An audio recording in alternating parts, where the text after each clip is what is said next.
Bye-bye. All right, guys, I think we got enough time to grab another caller. And I believe it's this Tracy from Nevada. Yes. Hi, Tracy. This is Mini Medium. How are you? Good. How are you? Doing good. Good. How can I help you tonight, my friend? Well, I recently had somebody pass in the family. Well, quite a few people have passed in the past couple of years. But where am I? What? I don't know where I'm heading. I'm kind of stuck in where I'm going, and career-wise, family-wise, just looking for some guidance. Sure. Okay. Sure. Yeah. Let me. And first off, I just want to send you, my love and condolences for your losses. I feel like that. I hate the saying that they come in threes, or people say, it's like you get that energy of stuff going, and it feels like it has to come in threes. And boy, I'll tell you, I'm not a fan of that saying. So, but again, like I was mentioning earlier, we do have so much control over what happens in our life through how our, energy reacts and responds. And so just some encouragement as I say for you, some guidance is really, I love the saying that everything happens for you and not to you. Once we get in that victim mode and that mindset of, gosh, nothing's working out, everything's happening to me, then the universe goes, all right, well, here you go. I'm going to send a whole lot more your way. So, but, I and your question's a lot like my last caller. And I'm telling both of you, you're not the only ones. I probably do 10 to 15 readings a week. And, probably 80% of them are in that same boat per se of, gosh, when are things going to change? When is my life going to shift? And, and we're in especially here in the U.S., we're in such a very difficult, energetic part of the year, especially with, elections and all that stuff. And I never talk politics because I hate it. So, but I do feel that's contributing to a lot of the reasons why people are feeling the way that they are. So, I'll tell you, the first thing I was really drawn to was some relationships in your life. I know you had mentioned career. What's really interesting, I feel like they're meshing together. So when I'm seeing relationships in your life and then career, relationships are really a very important, very significant. And what happens in that part of your life is affecting your career. Might sound weird right now, but stick with me here, because I feel like even as you go through the rest of this year, it may even make more sense. But do you work with numbers in your career? I cannot get numbers out of my head with you. I'm a nurse. Okay, beautiful. Okay, so you have that very beautiful healing energy too. So, and healers are your nurses and, those who work in the medical field. So, but you've been doing this quite a long time. And how long have you been how long have you been in the nursing field? 20 years. 20 years. Wow. That's awesome. I love it. And here's why I asked, because even with your career, I feel that unless you just had this happen coming very soon, my friend, you have a change in the scope of your work, where it may not be so clinical as it is more of the back end or the front end of things, to where you whether it's a charge nurse or whether it's, doing, what they call it, where I used to work in with a very large medical health organization here in Utah, but where they do a lot of the cases, to help people get to certain therapy places. I can't remember what things, caseworker, case manager. Like case management, Yeah. That's the direction I feel I see you heading. So, or unless you're there already, because it's so soon. No, not yet. Hey, you watch for that, my friend. It's coming, because it's such a pinnacle moment right now for you of like, all right, I'm ready to kind of slow down when it comes to more of the physical part of your job versus it's like, oh, okay, well, I want to apply all of my knowledge, but we're going to do it in a different way. And that's really where I see it heading. More money, maybe, I don't know, but either way, it's going to give so much more time back to you to be able to contribute to the relationships in your life.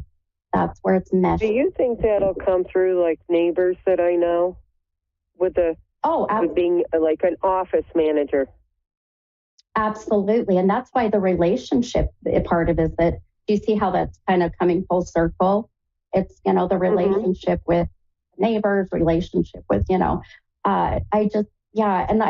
I want you to be mindful of, your energy, the things you're saying, how you're responding to certain people, because they'll really feed off of that. And then that'll get communicated to others.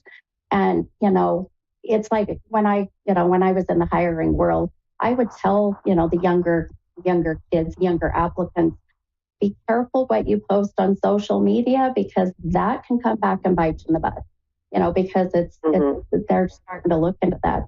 Same thing about be careful where you're close knit of friends or, you're networking, because the things that you say can come around full circle. So that's where I feel the relationship part is very important for you. So yes, absolutely, that can very much stem from the neighbors, from friends, But I would really get ready for this to happen pretty dang soon, as I'm seeing it. So if you've already had your feelers out there and it's been something you've been thinking about and trying to manifest, keep doing that. Okay. Now, do you think this job that I accepted is going to be the right? It probably is not the right, but it's like a stepping stone then. Yes, 100%. It's like I say to people that the universe will bring certain, open doors your way, and it may not be the permanent door that you need to go through, but you got to go through that one to get to the next one and to the next one. So yes, 100%. This will be just that stepping stone or milestone moment, of change. That way you can get to the next, as we see it coming. And just keeping that positive mindset with it, even if it's not exactly what you had hoped for, but at least looking at the positive, what it's going to get back to you. I really feel like that's where you're going to see these, you doing what you're hoping to do here in the next few years. So yes, absolutely, my friend. Okay. And do you see that my husband may end up getting work or anything like that? Where's our relationship heading to?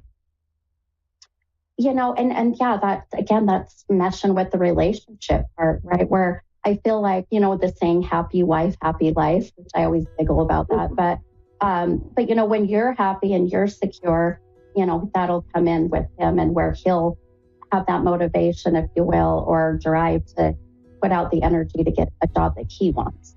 So yeah, just kind of, watch where that's coming in. Okay. But I've got about 30 seconds left in my show, my friend, but I hope this helps you and gives you some excitement. Well, thank you. You're so welcome. It was a pleasure talking to you. Thank you so much, Bonnie. Thank you. You take care, and I hope you have a great night. Love and light to you. Oh, you as well, my friend. Thank you. Bye-bye. All right, you guys. I just realized I called her the first gal's name. See, I told you, this is all of the crazy energy that comes in. Like my common sense brain shuts down and my channeling brain goes in overdrive. But anyhow, such a fun night. It always goes by so fast. So you guys, please go follow me on my Instagram. It's minimedium75. Facebook is minimedium, or my website is mini-medium.com. And I'll see you guys next week. Okay? Bye, guys.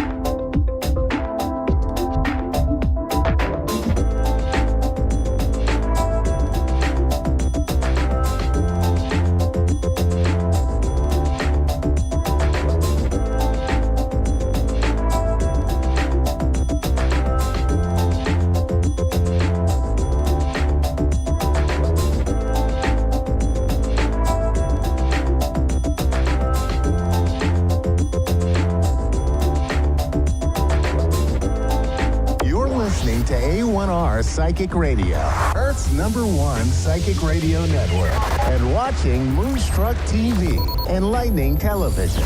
Welcome. Time for Psychic Paths with Suzanne Marie. Live from PsychicPaths.com. Connect direct. In North America, dial 888-454-2751. In London, 20-3519-2158. In Sydney, dial 02-8488-3147. Or online, contact us through our Facebook page, facebook.com/Psychic Radio. Or one of our websites, AskOneRadio.com or Moonstruck.tv. This is Psychic Path on A1R, the Ask One Radio Network. Hello, everyone. I am Suzanne, and I will be your host for a little bit. I hope that everyone is doing well and feeling love and feeling safe. I am coming from Minnesota, and I am a clairvoyant and a light trance medium. And I am so happy to be here. Thank you, everyone, for listening and for calling in.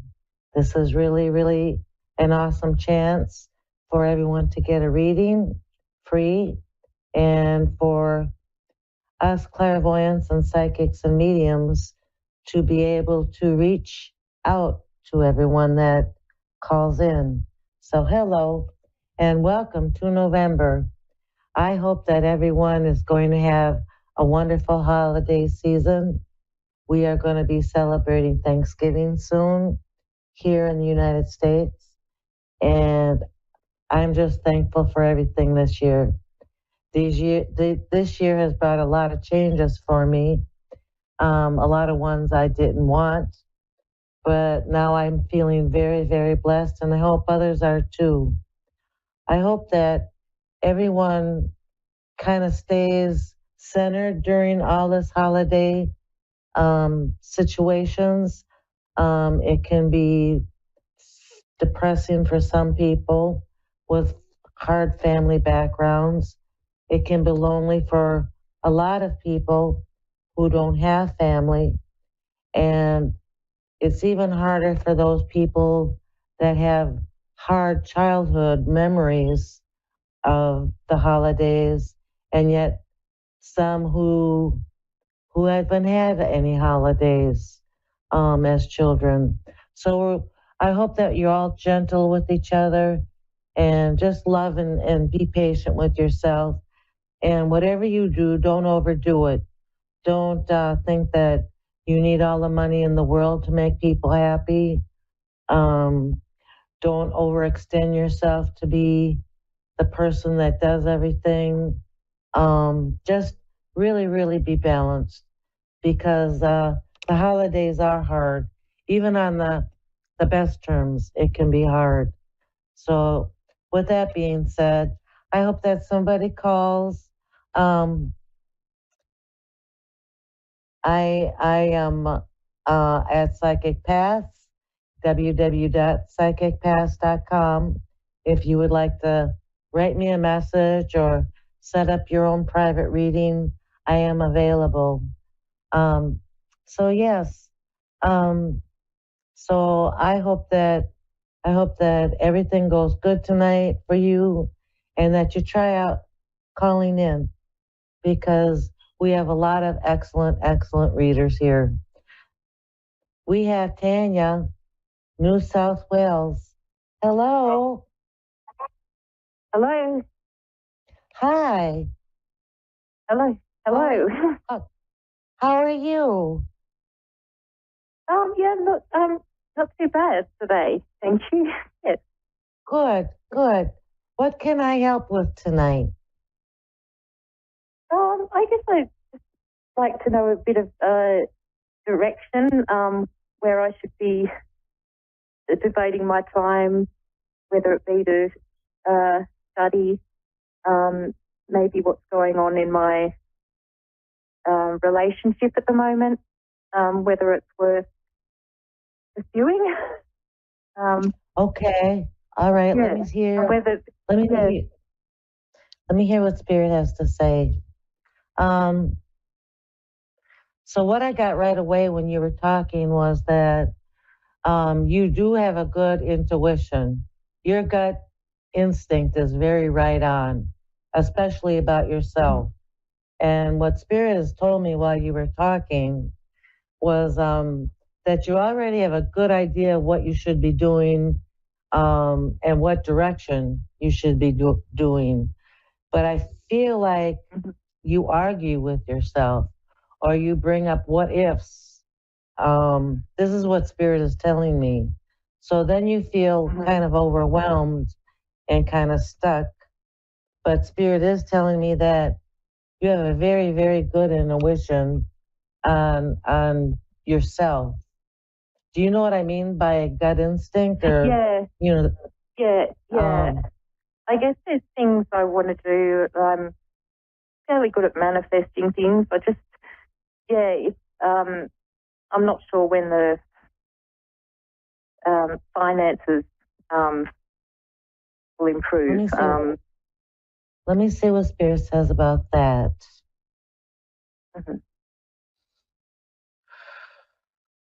So have you been having like being more focused on your finances, let's say for the last year or since March? Yeah, Because particularly now within the last few months. Yeah. Okay, hang on a second.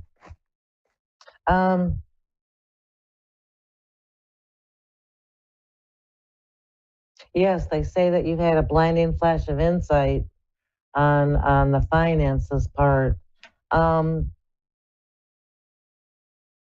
I feel like there's going to be a little difficulty or a stagnation for a while. And that's just, I feel like planetary situations, not karma, but planetary situations. And I feel how long do you see that going on for, like months or?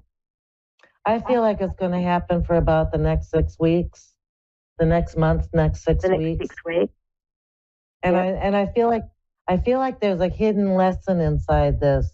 I'm not quite sure what it is, but I think you're even bright enough or intuitive enough to know that there's a lesson in the money being stagnant.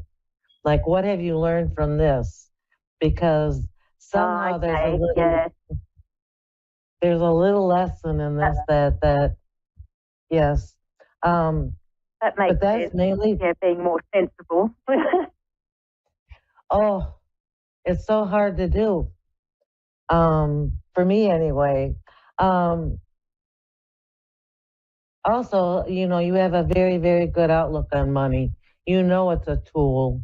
You know it's not the feast, but it's the utensils in order to have a feast. So I feel like by the end of December, you should be doing really well. I feel like the manifestations aren't going to come little by little, but they're just going to be just abundant. Starting in December, middle of December, it should be all coming towards your way, what you've been wishing for and what you've been manifesting. That's what I see. Oh, that sounds awesome. Yeah, that's what I've sort of planned for. And I feel like it's brought on some sadness for you, and I can understand that. And maybe you don't know that there's a sadness right now, but it's a sadness because, money's important. It's like air. I know, it's not the most important thing, but we need it like air. And we don't know, it makes us sad to work through it until we have the money. And then it's like, wow, I really feel relieved. So I feel like you're going to have a relieved feeling pretty soon. Okay. Let me see real quick about. Okay, and with my the situationship that I'm in, yes, is this man the right man for me, or like? I do believe that he is very, very good. Do you notice the pauses when you're talking to him? Because I feel like he has an obstacle of speaking his emotions. He can show them and you can feel them, but there's kind of an obstacle with his speaking of his emotions. That's it. Yeah, I never feel like emotionally invested. And Yeah. I think that it's just that uneasy feeling he has about expressing his emotions. But I do believe that his intentions and his motivations are good. And if it's about that distant feeling, it's more just in the conversation part of him. Inability to express everything he feels. And I feel like he feels deep. And from what I can sense, he's intense at times. He wishes he were lighthearted. That's too bad because he's intense. I just heard he would like to be lighthearted and, easygoing, but he's very, very good. I think that you should stick with him until. Okay. Is he afraid of commitment? No. I feel he's scared of commitment.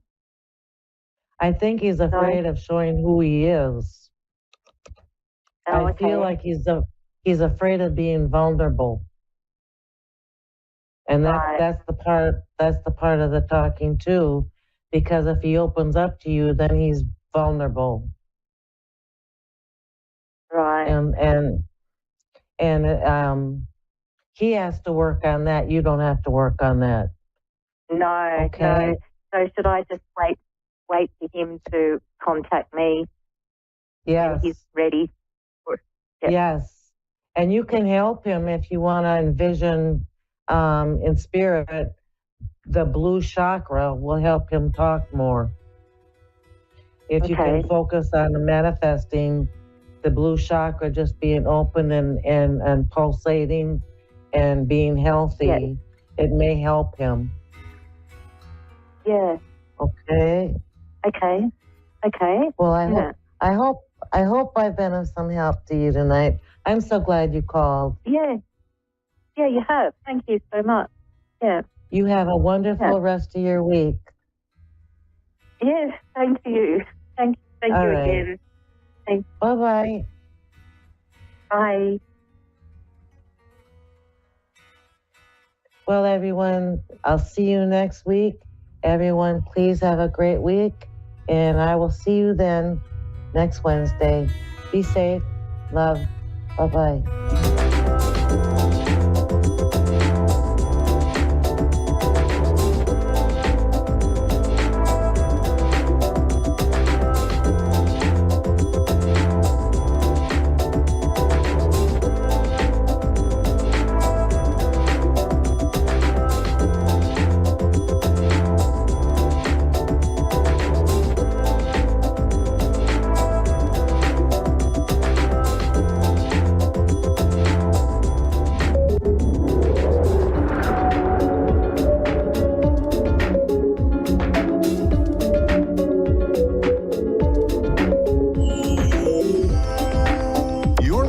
A1R Psychic Radio, Earth's #1 psychic radio network, and watching Moonstruck TV, Enlightening Television. Welcome. Time for Insights with Solaris with Jennifer. Live from Solaris.1. Connect direct. In North America, dial 888-454-2751. In London, 20-3519-2158. In Sydney, dial 02-8488-3147. Or online, contact us through our Facebook page, facebook.com/psychic radio. Or one of our websites, askoneradio.com or moonstruck.tv. This is Insights with Solaris on A1R, the Ask One Radio Network. Hello, everyone. Good evening, good night, whenever and wherever you are watching this. My name is Jennifer, a tarot reader for over 10 years.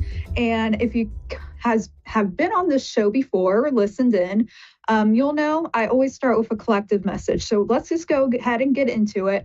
For those of you who follow astrology, you will now know that our Pluto is now in Aquarius, which means it is going to have a lot of changes coming forward. And so I actually have two messages for the collective today. One's for the feminine energies and one is from the masculine. Now, I'm not talking about male or females here. It's whichever energy that you typically present is going to be the message for you. So if you're a woman and you're maybe more masculine or do more masculine traditional roles, that's going to be your message and vice versa. So we're going to start in with the feminine message. All right. And for our feminine energies, and everyone has masculine and feminine, so it does apply to everyone in the collective. It is about a time of falling in love with yourself. And I feel resistance immediately from a lot of listeners, like, because there seems to be a lot of relationships issues starting to come forward, whether they're with your parents, with family members, or if you're a romantic partner. The message coming in from Spirit today is that you really need to go in and learn how to love yourself.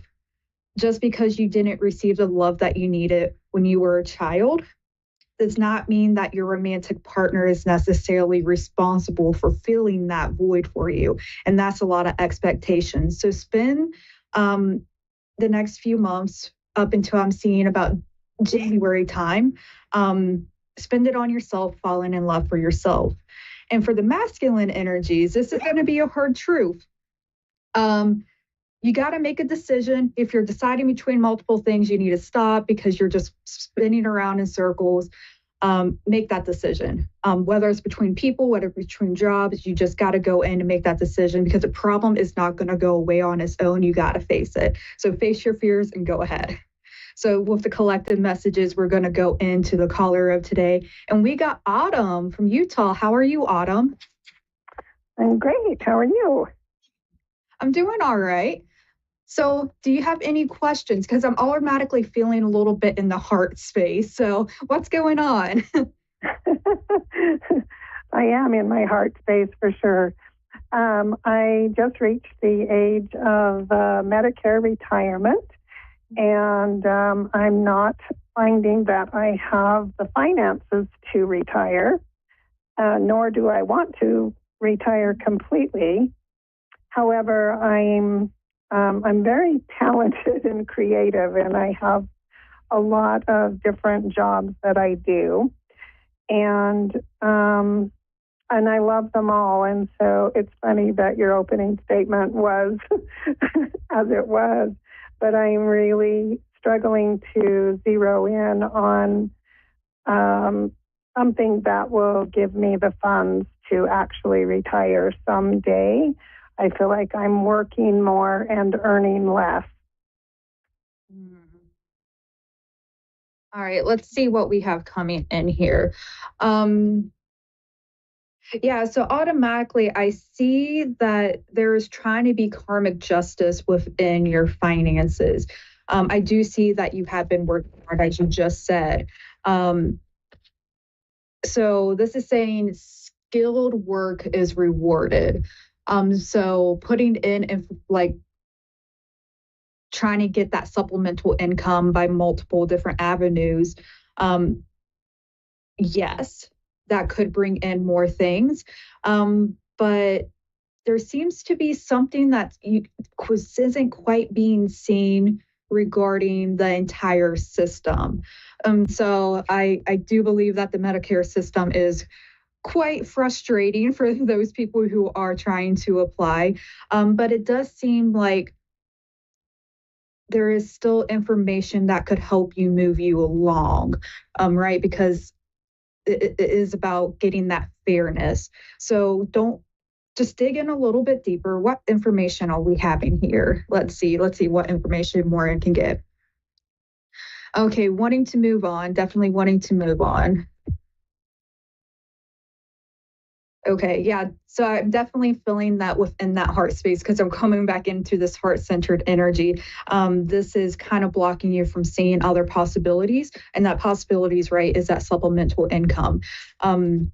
It doesn't look like you're going to receive that the necessarily, and this isn't great news, right? That as soon as you turn that 65, right, you're going to retire immediately.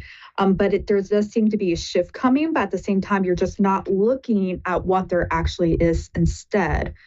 But I do see positive energy coming forward to help paying off debts, even possibly receiving some type of loans and whatnot to make sure all of your finances are covered in the short term, and then you'll have something more steady in the long term. So I don't know if possibly if you what you have in 401k or things like that. I'm not a financial advisor, but it does seem like there could be additional gifts of money, whether that's $100 or like an unexpected like pension, something coming in, but you will have what you need to pay off debts.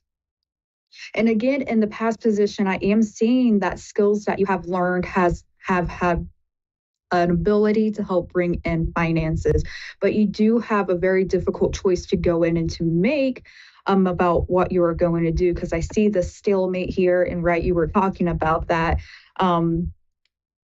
And it's okay. It's okay that you don't have that information right now because your creativity is going to begin building again and your emotions are going to be settling so you feel more comfortable in yourself. So even though, right, the situation isn't as planned, it comes into this acceptance and a neutrality zone so you can actually allow those ideals to flow to help you move your creative work and your creative avenues into something more business-like.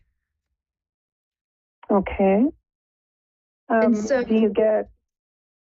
Yeah, go ahead. Sorry. Do you get that it is more in the creative line or is it more in the teaching line?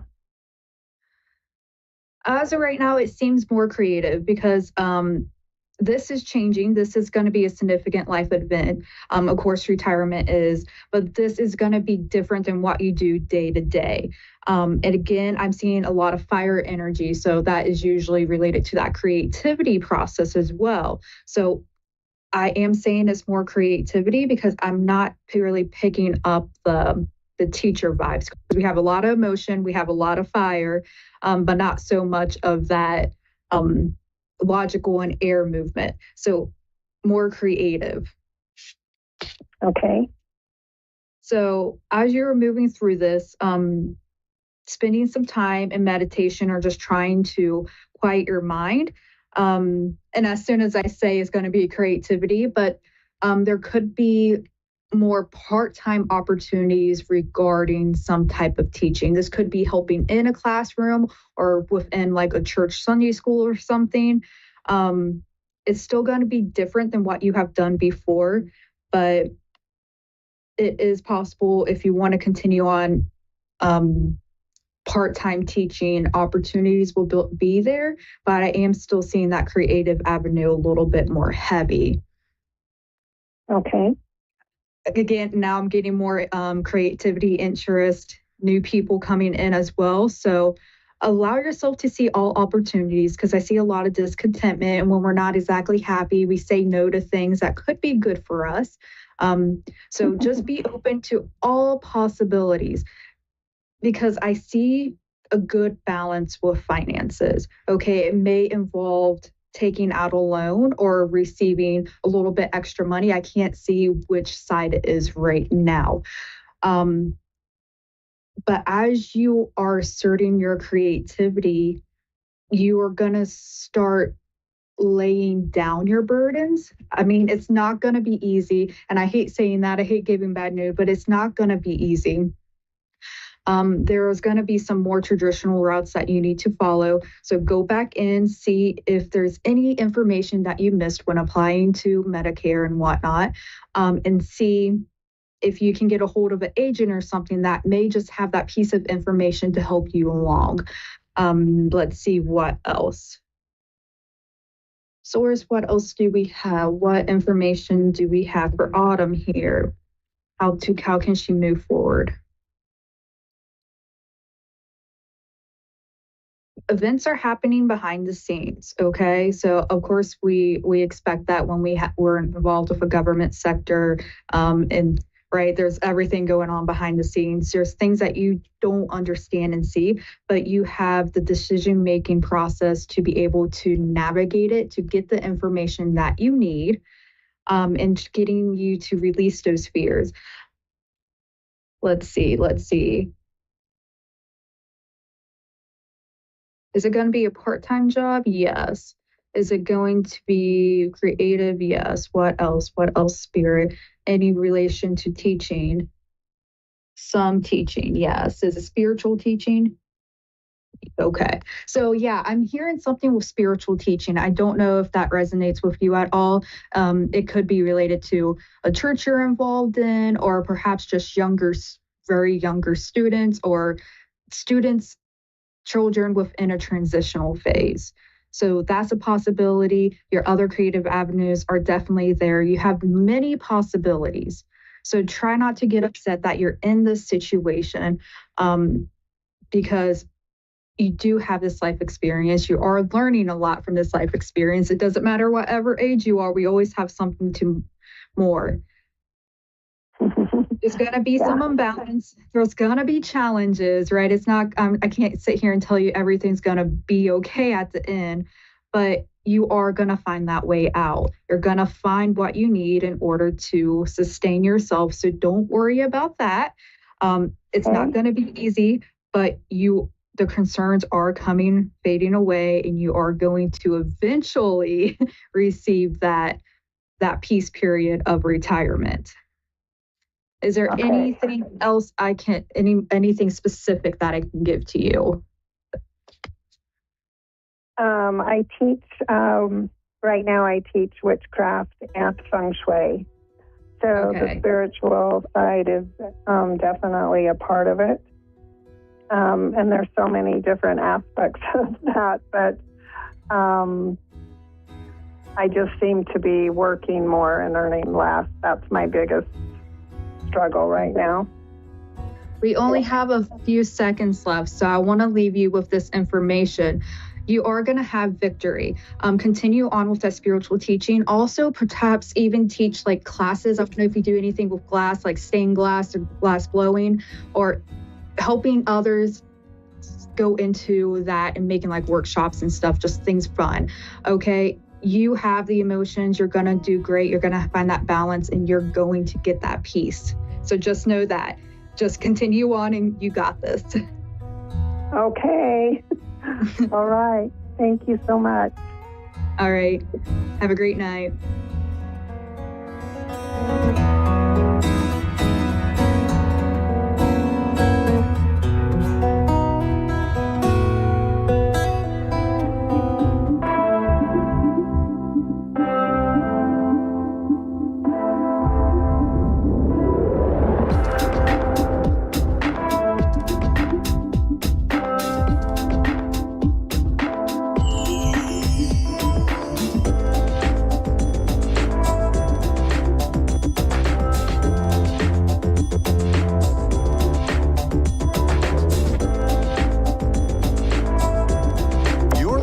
A1R Psychic Radio, Earth's #1 psychic radio network, and watching Moonstruck TV, enlightening television.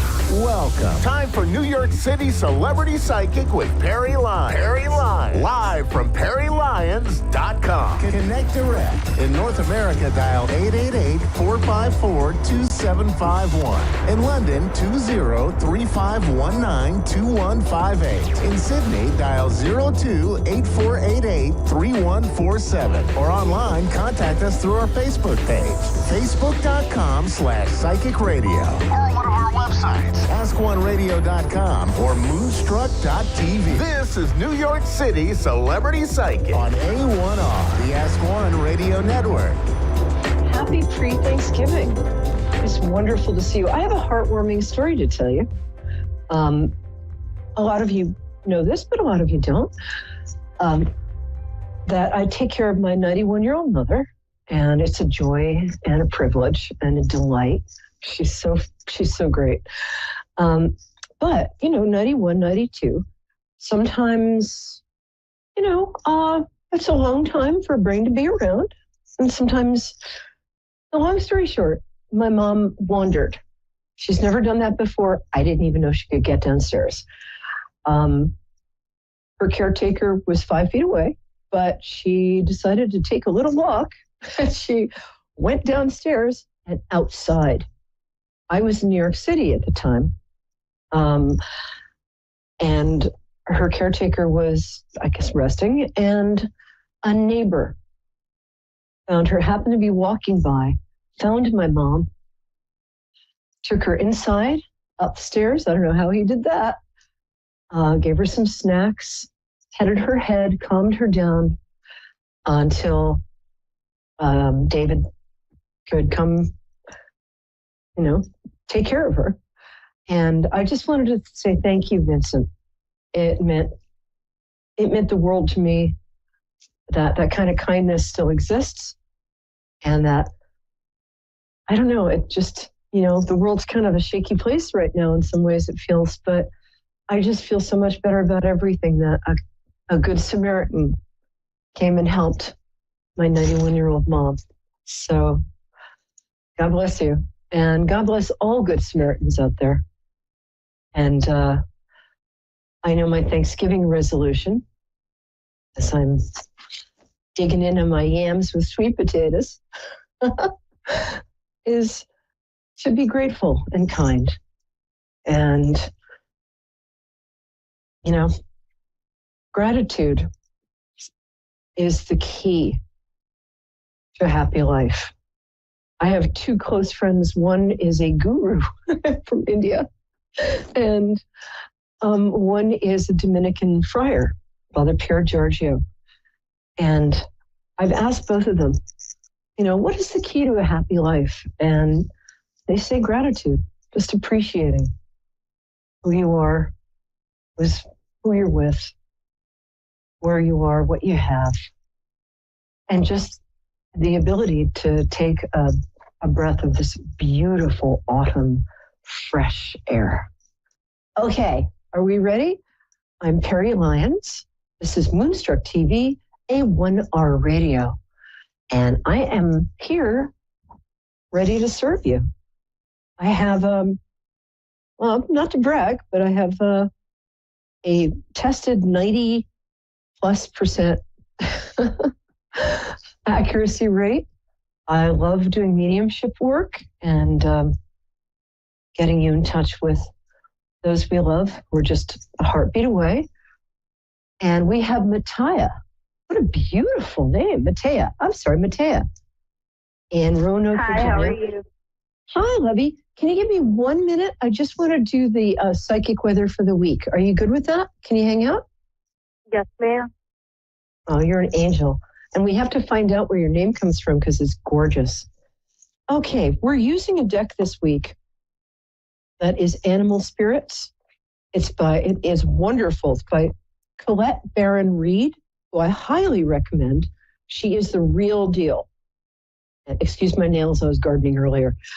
And this is the Spirit Animal Oracle. So I'm going to ask for this week. So it's the first part of the week, the middle part of the week, and the last part of the week.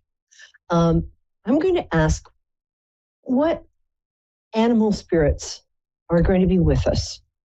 And here we go. Oh, the first one is the cat spirit. Cat spirit is like a cat, mysterious, independent, loving, but on its own terms. And this is a card and an animal spirit that asks us to, this week, pay attention to healthy boundaries. Especially, we love our families so much, but I don't know anybody who doesn't turn into a 13-year-old around their parents. I don't care how old you are, occasionally. So just healthy boundaries with our families means that we're not going to take anything personally, right? I think I'm talking to myself. We're not going to take anything personally. We're going to state without emotion except love what we want, what works for us, whose kitchen this is, whose damn pie that, oh, sorry. Anyway, so there you go. The cat spirit. I'm sorry. Okay. Bee spirit. Bee spirit is about working well with others. It's also about appreciating the sweetness of life. Bee spirit, because, bees work with each other so beautifully. Although they do have a tendency to drone. Sorry, I couldn't help it. I'm a queen bee myself. And bee spirit is the middle of the week. It's working well with everybody around you. And again, this time we're putting our egos aside for the greater good. And we're also paying attention to the honey in our lives, the sweetness, the goodness, the naturally yummy stuff. And we're being, sorry to repeat myself, but we're being grateful. Can I tell you how much I love doing that with the cards? Thank you. And the hummingbird spirit, my favorite. I don't know if you guys had this, but this year was a great year for hummingbirds. I put out a little feeder in my yard with sugar in it. Yummy. And the hummingbirds, what they do is they flap their wings so fast that they seem like their wings are going so fast you can't see their wings, so they look like they're just hovering in midair by magic. It's wonderful. And this is about being here now. It's about using your energy to stay completely in the moment and about sucking up that sweet sugar in that moment and not worrying about the past because the past is past. Not worrying about the future. It hasn't happened yet, but I can tell you what will happen. And just being in the present because, as they say, they call it a present because it's a gift. Yay! All right, my love. Thank you for being so patient. Are you still here? Yes, ma'am. Oh, you're an angel. Before we start, I just want to ask you where your beautiful name came from. I actually don't very much know. I just know my godmom named me, and it means gift of God. All I need to know. That's wonderful. Thank you so much for sharing that. And I think that's a pretty accurate name. So, my love, tell me what day your birthday is. Like on March 18th, you're what? That's how I connect with people. My birthday is July 31st. Oh, look at you. I was born in 2002. Oh, really? Yes. You're such a baby. That's so great. I always say this, but I do have shoes older than you. Okay, my love, how can I help you today? I'm just really wanting to know where my path is going, where I'm heading. Am I on a great path? Am I Yes. withholding myself from some blessings?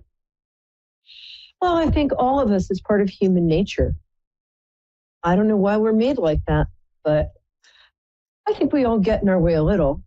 But I think that for you, waking up and just realizing how much the world needs who you are, because we really do, honey. You're important. And I'm not just saying that. And when you said my path, I got this picture of just a sparkling path in front of you. You have so many talents.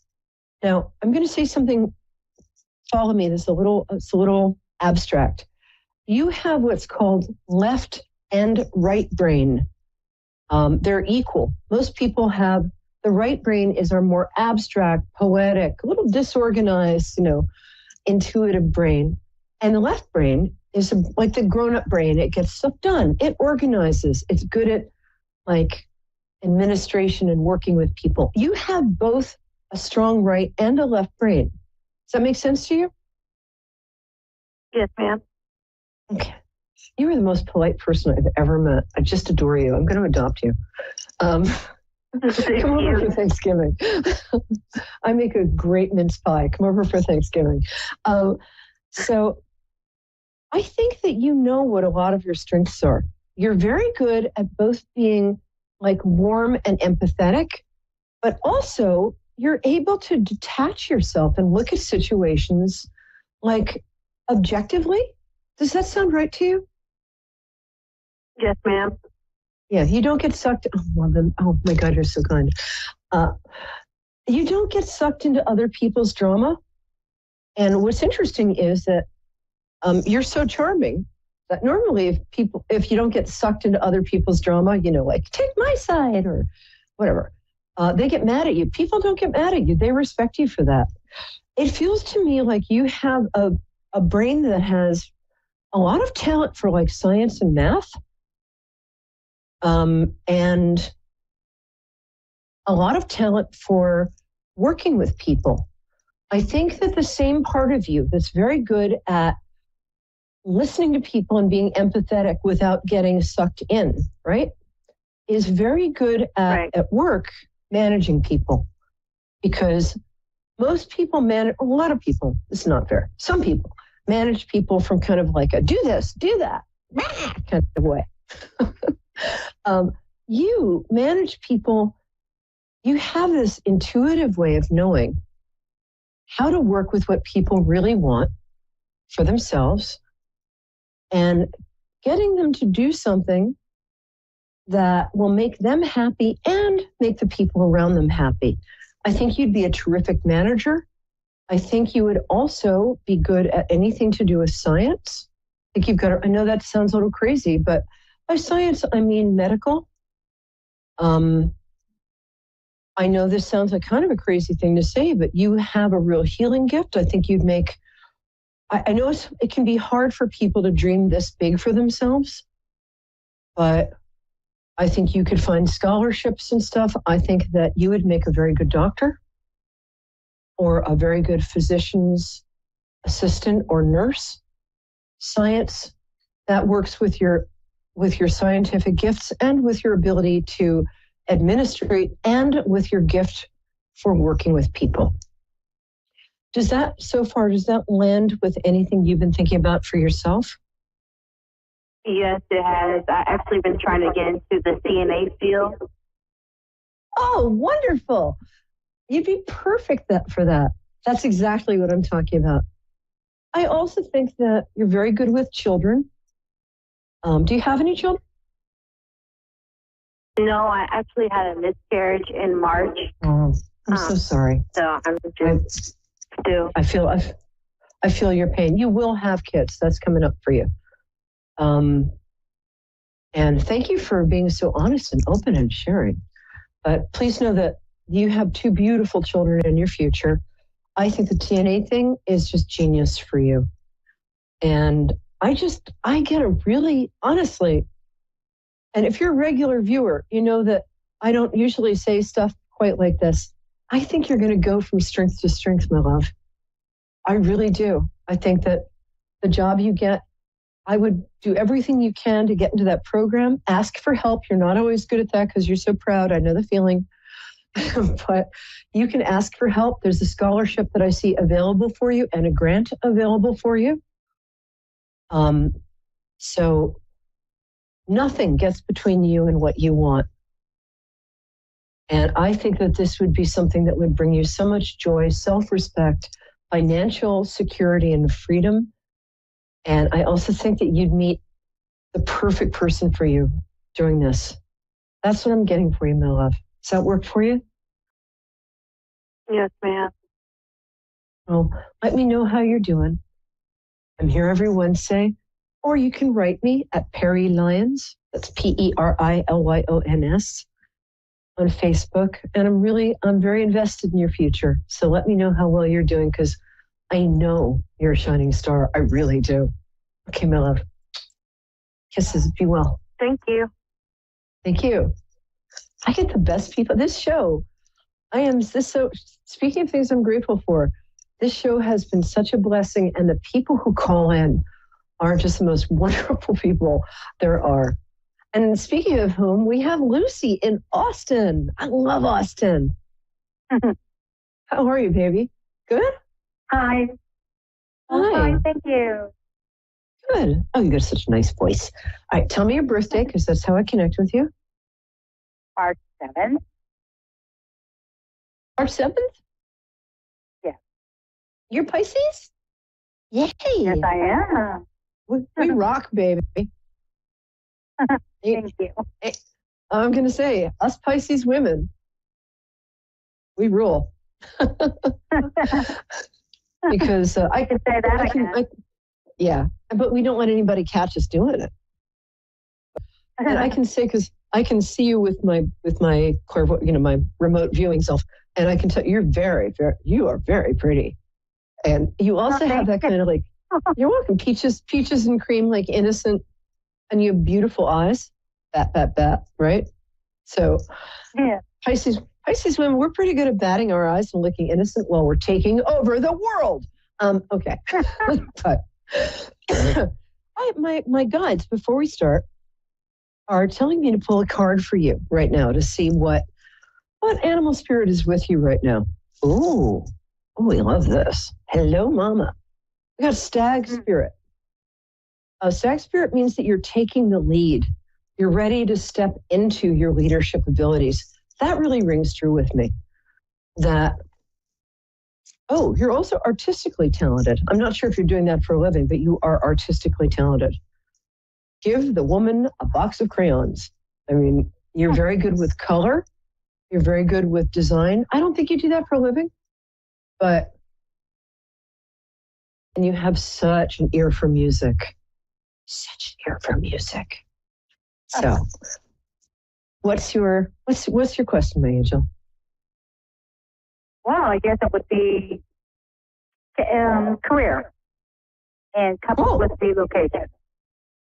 And you're spot on with all your identifying my characteristics traits. Thank you. Yeah, I'm so glad. Spot on. I'm going to fly to Austin, take you out for a beer. You're awesome. You have a lot of abilities in front of you. What's interesting is it's almost like, who hasn't been, but especially you, it's almost like you've been hitting your head against a brick wall in terms of jobs and career lately. And that's going to change. That's going to change at the latest end of January. But it feels like you're doing something now, but it's kind of not enough for you. This is crazy. Yeah. I'm just going to say what I'm getting. You would be so good at like managing bands. I've never said that in my entire life ever. The one person I said that to 30 years ago wound up managing, like, I'm not going to say the name of the band, but let's just say they are huge and this person is so rich. But you have an I did work in the music. Yeah. I did work in the music business for 25 years. Oh. I think I know who you're talking about. Maybe that's what I'm picking up on. Although I will say, if you wanted to do that, it would pay off. There are other things you can do that are not quite as strenuous and not as filled with young people making damn fools out of themselves, which is the other part of the business. It's like, could you guys stop doing drugs and get on stage now? I'm just asking. Oh my God. I know, right? I was in the music business, still am, for a long time. Yeah. Anyway, back to you. If you wanted to start a whole new career, I can't believe the stuff I'm getting for you is crazy, but you are so good with animals. Yes. So what? You are, aren't you? Yes. You could even be an animal psychic. You just know what animals are saying. Yeah, you could. You could come to my house. As a pet specialist. Yeah. Yeah. You could do that if you felt a little more ambitious. You could be a vet tech. There's something else, though, which is that there's so many possibilities open for you. Usually I'm like, this is one, last week I was like, go into the beauty business. But for you, because you have such a wonderful personality, you look really good on camera. And you might be telling yourself like, I'm too old, or I'm too this, or I'm too that.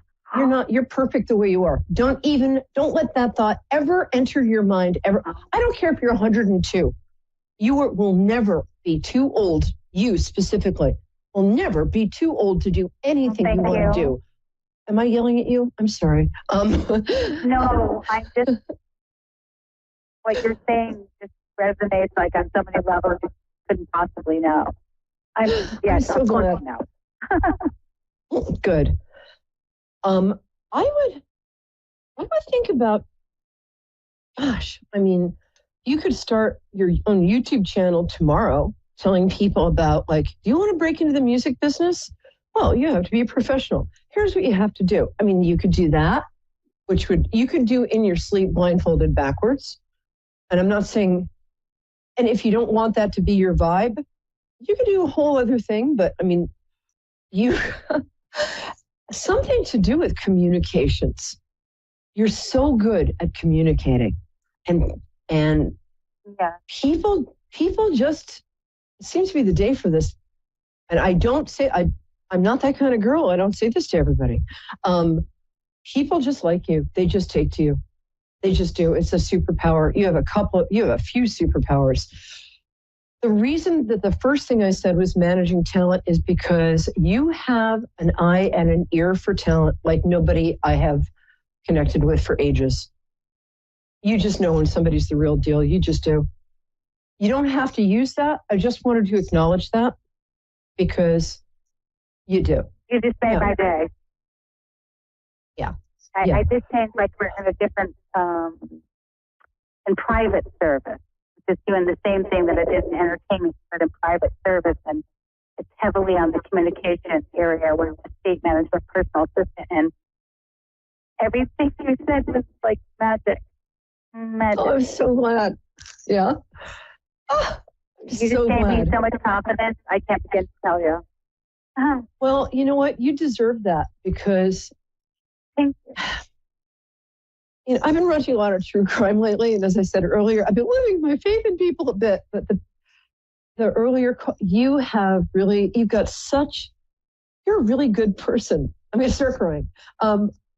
You have spent so much time taking care of other people, and sometimes it almost feels like, what? A lifetime. A lifetime. A lifetime. It's your time now to take care of yourself. You've done enough for everybody else. That's not going to stop you from being who you are. You're still going to help little old ladies across the street. You're going to take care of anybody and everybody. You're going to take in stray animals, everything you've always done. I'm sorry. I was thinking, hear about the bad Boy Scout? He helped little old ladies halfway across the street. Sorry. But honestly, what I'm getting from the universe is, your ability, your communication skills, and it's a natural talent, but you've worked on it too. It's a skill. Your likability, your integrity. You kept your integrity through 25 years of being in the music business? Shake my hand. Thank you so much. You know it's true too. I just adore you. You do. I know. I'm coming to Austin. I want you to give me your number. I actually am going to Austin, but not till next year. Great town. I would stay in Austin for a little while. I think the reasons you're thinking about moving have to do with fears. Is that correct? Yes. Yes. I feel like I want to leave, but I may stay. I don't know. Yes. I wouldn't leave until, on your birthday. We'll talk, okay? But on your birthday, I think you should sit down and ask yourself, because that's always a magic day for you. On your birthday, on March 7th, when you and I will both be 29 years old. 29. Yes, ma'am.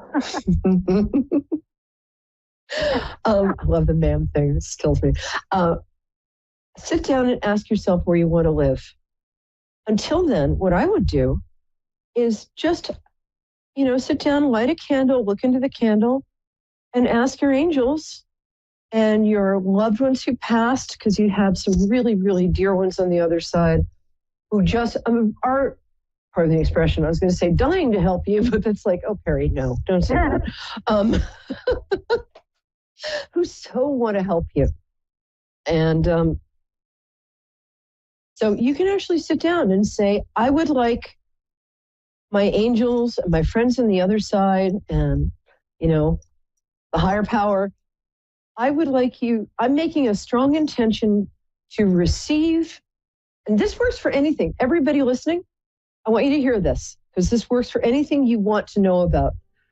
I make a strong intention to hear and receive the perfect answer to my question. My question is, for you, where should I live?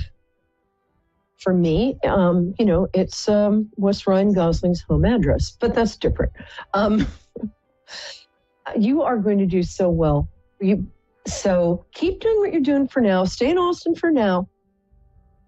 And ask your guides to let you know. They'll send you signs if you should move or stay. I think there's a lot of goodwill for you in that town. I think that you're so modest that you don't know that. But you have a lot of people who wish you well and owe you favors in Austin. And I am so excited about where you're going. So keep doing what you're doing for now. Expand. Thank you so much. My pleasure, Angel. Bless you. Bye-bye. Love you. Bye. Thanks, guys. See you soon. Woo!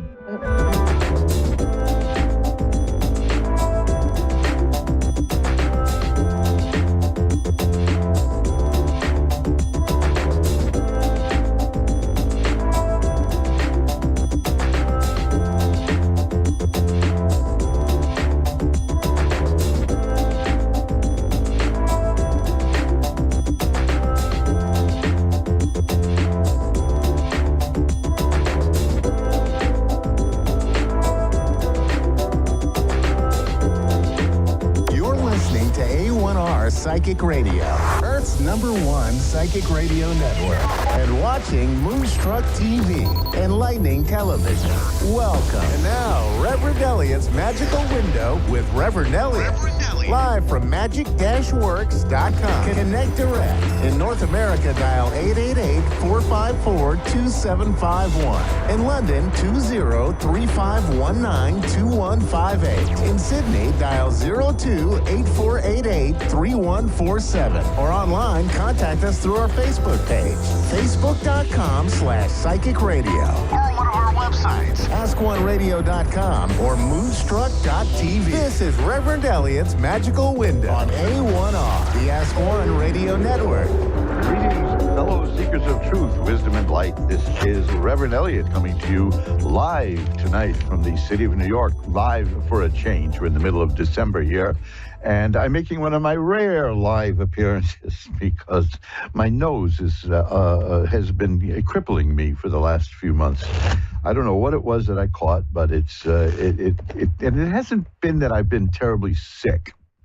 But half the time my voice was gone, and then the other half the time I couldn't sleep well, which is annoying because I'm one of these people who likes to sleep. I enjoy it. I enjoy sleeping. And when I can only get about a couple hours sleep at a time because my nose kept clogging, it was just... Ugh. But that seems to be in the past, and here we are.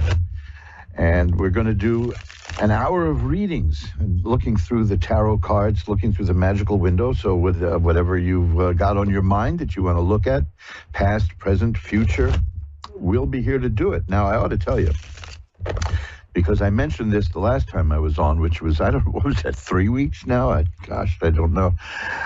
Because I feel so guilty about this, but because I have missed probably half the shows this year because of whatever this illness was, I've decided to, and because of that, I haven't been able to do any private readings. I think I've only done 1 or 2 in the last few months.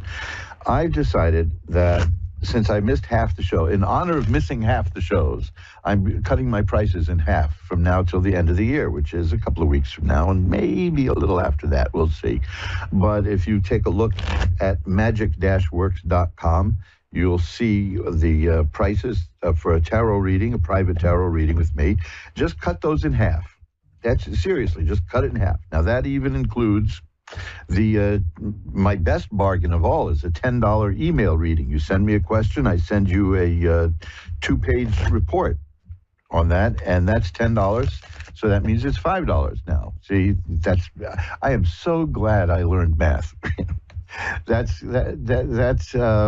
But of course, calculus, forget about it. I contemplated dropping out of school rather than doing geometry and calculus. Nevertheless, I know how to divide by 2. You just cut it in half. And that's what I'm going to do. We're just going to cut this stuff in half. And whatever you see on my website as the cost of a reading, I'm shuffling up the cards here right now, you just chop that sucker in half and we'll do it. And I make the phone call, so it doesn't cost you anything. We can either do it by phone or by Skype, whichever way is best for you. And, hey, it's one of the things I like doing, and this is why I feel so bad about not being able to do these for like November and October and September, is that at the end of the year, people get readings to see what the next year is going to be like, to see what's coming up in 2024. Now, I know that 2023 has been, shall we say, rather a disappointment. That's the kindest word that I can use. And a lot of people are concerned that 2024 is going to be worse. Let me tell you something. We can look at that, but generally speaking, the cards that I've pulled have been all good for people. I mean, I see bad periods of time for people coming to an end. And that's been consistent across the board. Now, the cards are really good at that. Not me. It's got nothing to do with me. It's I'm just telling you what I see in the cards. If those of you who are regular listeners will know that along about when I did this in 2019, and people wanted to know what 2020 was going to be like, I got a lot of aces for people, which meant new beginnings. And I had no idea what that was about.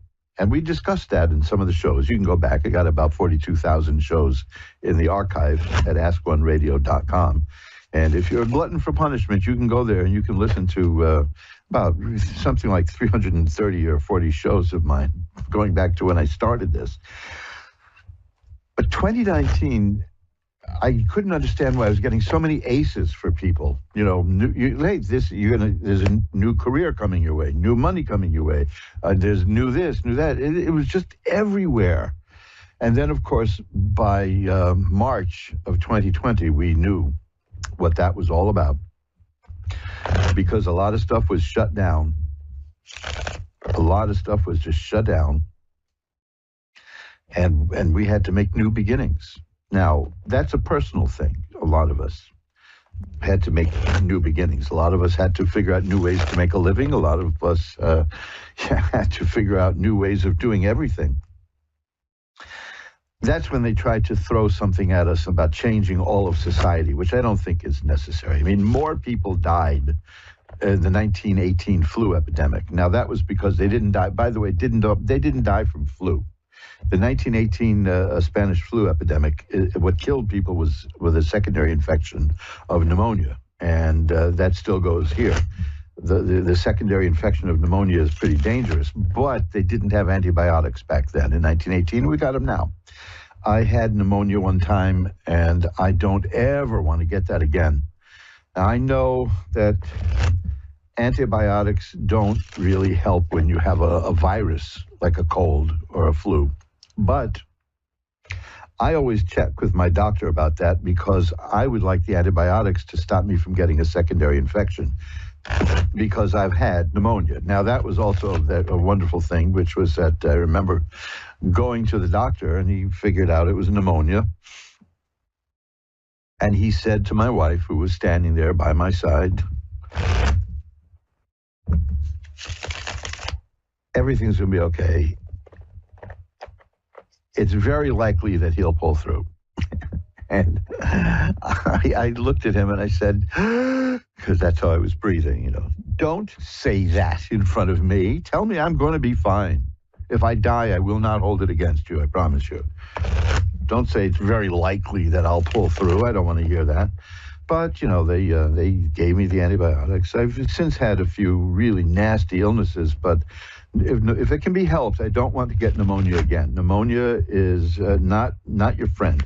And one of the things that leads to pneumonia is just lying down a lot. So I learned that when I get nailed with a flu or something, is to just get up and walk. We have an old-fashioned railroad apartment here, so I could walk from one end to the other and keep it going. But I did something really remarkable this time that I was sick. I gained weight. usually when I get sick, it's like, great, I'm gonna come out of here really thin. And then, I mean, that's a little secret. If you look at some of the pictures I use of me, that's from a few years back after I was really sick and I had lost an awful lot of weight.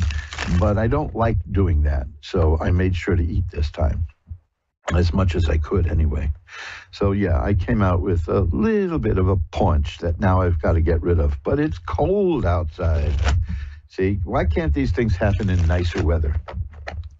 But hey, that's neither here nor there. The main thing, see, this is cabin fever, by the way. This is me after several months of not being able to talk to anybody. So I just babble.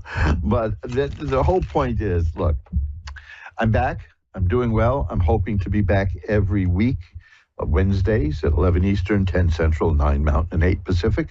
And maybe, just maybe, we can get through 2024 without me missing any shows. But since I missed so many shows and didn't have an opportunity to read for you wonderful people free, the next best thing is to read for you at half price. And because money is tight. I mean, let's face it, money is definitely tight. I mean, we're paying like 17% more, 18% more for everything that we were a couple of years ago. So cut those reading prices in half. Now, I do that because this is the time of year that a lot of people like to have readings. And I want to make it a little easier because it's not a necessary thing in life. It's kind of a luxury that we treat ourselves to. And I'm aware of that. And I don't think that it's the kind of thing that I would want to do strictly always to make a living out of. I do this professionally, but it's not like I've ever counted on it for paying the rent, because I don't want to charge that much. So my prices are pretty low anyway. And aside from that, I never let money get in the way. If somebody can't make the price, we'll deal with that. I don't believe in letting money get in the way. So just from now till the end of the year, especially if you want to take a look at what's coming next year, like our version of Time Tunnel, do that, and we can give you a good old-fashioned reading for half the price. And that's my way of thanking you all for remembering me, because I got so many wonderful messages from people while I was out flat on my back. And hey, just want to let you know it was kind of serious for a while. But mostly, it was just about my voice being bad and lack of sleep. My voice is still a little scratchy, as you can probably hear. So we're all shuffled up now, that's for sure. That's what I've been doing here, shuffling these cards. So why don't we get to the readings? And we do that by ringing a bell 3 times to declare a sacred space. And then we pull back the curtain on the magical window for Cassandra in Minnesota. Hi, Cassandra. You're on with Reverend Elliot. Hi. Hi. How are you tonight? I'm great. Thank you for asking. Oh, good. Well, you're keeping warm? It must be cold. It's cold enough here in New York. It is. It's cold in Minnesota, it is right? Cold yes, it is. Yeah, I don't like cold. I really have a serious cold problem. I hate the cold, but hey, I gave up thinking that I'm going to leave. So what can I do? If I really, really, really was that upset, I would have moved to Florida years ago, I suppose. But I don't like air conditioning either. So what can I do? So look, it's not about me. It's about you. I got to remember that. So what can I look at for you tonight, Cassandra? So I would like to look at my relationship status, love life. Okay. I was going to ask if there's anything happening in terms of work, because I got a card here, the Ace of Rods, which indicates new kind of work coming, new career. Is there anything happening there? I've been opening up the last couple of months. I'm new into my Reiki business. Oh, swell. I love that. Reiki is one of my favorite things. Yeah. So that's what this card is. It's okay. But we can look at the relationship stuff. Is that what you were interested in? You said. Yes. Okay, let's do that. It's just that card popped right up, and I wanted to see if there's a new business you're doing. You know, I actually talked to you back in July, and you we talked about my Reiki business back then, and you reminded me to make sure that I had insurance before I started. So I made sure before I started I purchased insurance. Great. And you know, the other thing is, I don't know how it is in Minnesota, but I know in New York, if you're going to do a thing like that, it will really help to get an ordination, like from the Universal Life Church. It's something like that, one of the organizations like that, the monastery or the seminary. They have several offshoots of it, because because of a wrinkle in New York, that allows you to touch people, without. Oh, okay. So check that out in Minnesota also. It's worth doing. But definitely, if you want to send me some information, email me some information about your Reiki practice, I will be happy to put it up at my website. How's that? Okay. So let's see what we got here. Now, see, I keep getting, when I shuffle, I see that one thing, the Ace of Rods about a new job. Here it is again. Good grief, I got the Ace of Rods again. So this is actually saying it's important. I also have the Two of Coins, which is about kind of juggling finances to get something going. But we know that because you said you're doing that. Are there any questions about work and that you want to look at? Because that's the second time this has come up. So I am going to have to take a couple of months off this spring. So I have been wondering how that would impact my business, because I am going to be so new. I have to do it for health purposes, so I have to do it, but I have been wondering different ways to ensure that I still have a practice coming back from. Well, of course, you can always. You can do, in the meantime, you can make an offer for remote Reiki. You've done that, I'm sure, right? Yep. See, because that you could do from anywhere. That's good. Let's see. Well, I have this card here, which is the Chariot, which is about a person who is controlling what's happening and not in a bad way. I don't mean like a control freak, but that you're holding onto the reins and you're making things go the way you want them to. So you're detail oriented and you can get it done. The Four of Rods shows that there's happiness here in all of this. There's a change headed your way. That's indicated by the Wheel of Fortune. The next card is the High Priestess, and that's really good because that's what you're doing. This is a spiritual person who sees and works behind the veil. And the next card is the Death card, which is the card of rebirth, oddly enough. Because so many horror movies have spooked people with the Death card. That's not about dying in tarot. That's about the end of one phase of your life and the beginning of another. And the next card right after that is the Ten of Cups, which is perfected happiness. So it seems to me, I think you have 1, 2, 3, 4 major cards in here. So this is a very important time in your life. The question is, how is it going to work when you take the time out? It looks to me like you're going to be very successful. Because you're growing, you're changing, you're evolving on a spiritual level, which is the High Priestess, and you are going to come out of this almost a new person and happy. That's the Ten of Cups. So now this is the thing here. Here's another major card. It's the Hanged Man. I almost never get that card. And that's telling me that you've sacrificed a lot to get to where you're going. And that's going to pay off. Yes, okay. I have too. Yeah, well, see, but these are really important cards here because the bulk of these cards are major. There's only 22 major cards in the deck, and you've got a bunch of them here. But the upshot is happiness, and well, the other. The cards are always very practical too. This is the Ace of Coins. That means that's a new income stream. So to answer your question, I think that you'll come back from this retirement that you have to take in the old sense of the word, like a magical retirement, that you'll come out of this fine. In fact, you could probably use the time to do remote Reiki for people. And as long as you let them know in advance that you do that, then you can do it from wherever you are. But also, I get the sense that you'll be using that time to study and grow,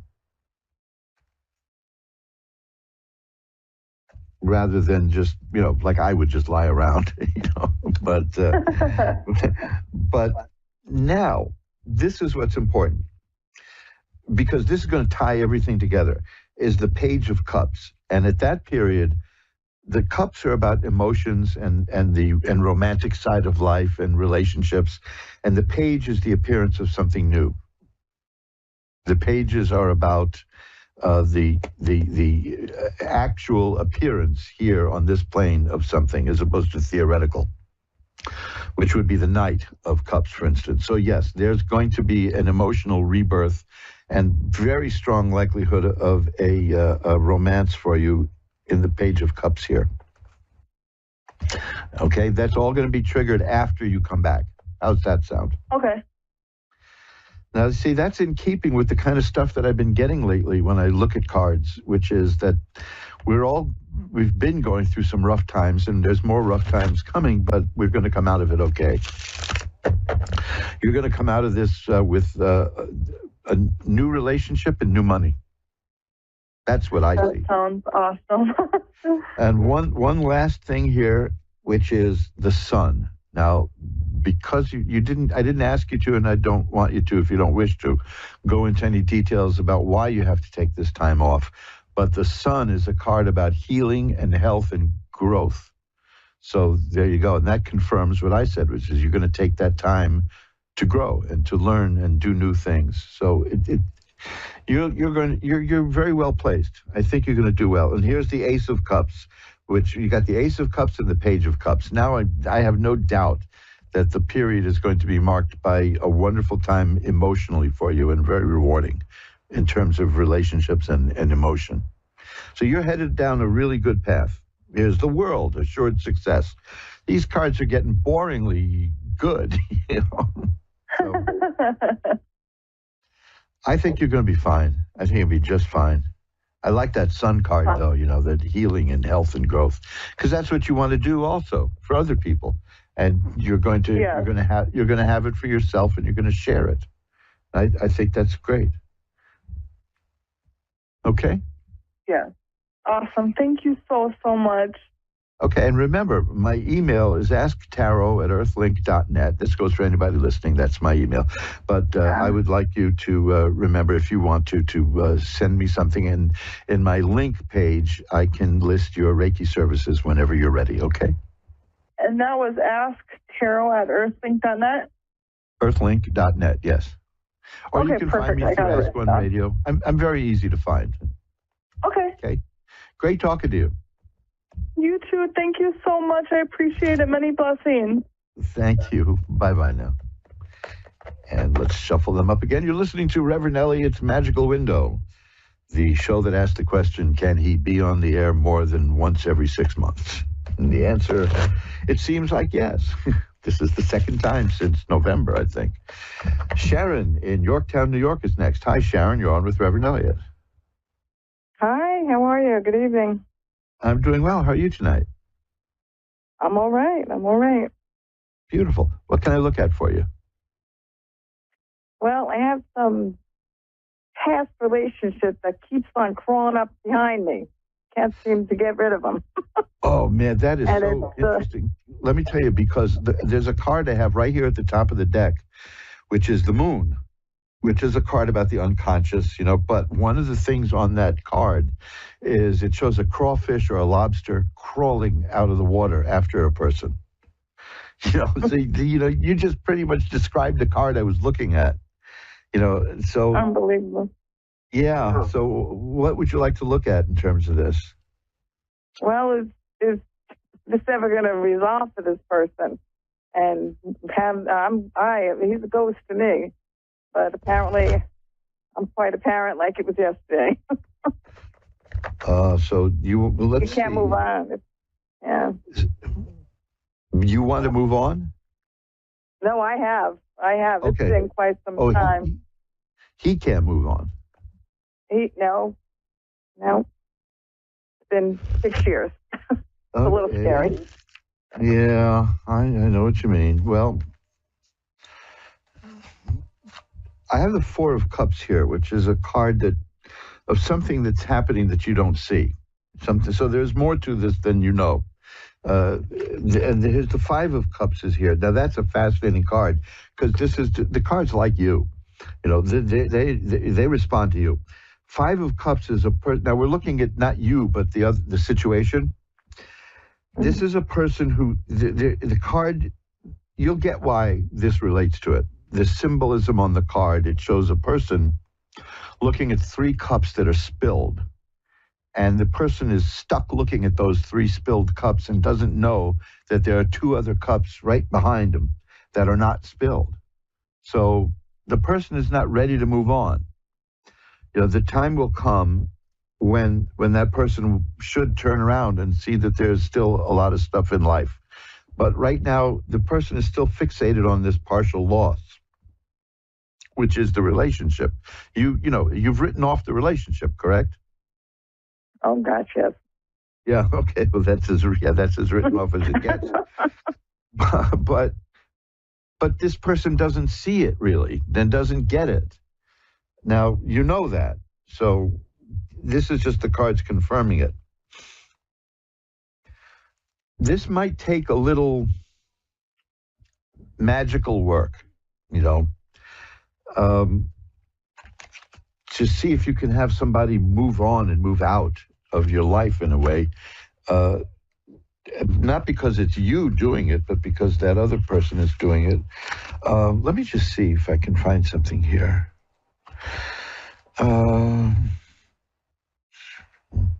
That's a tough one.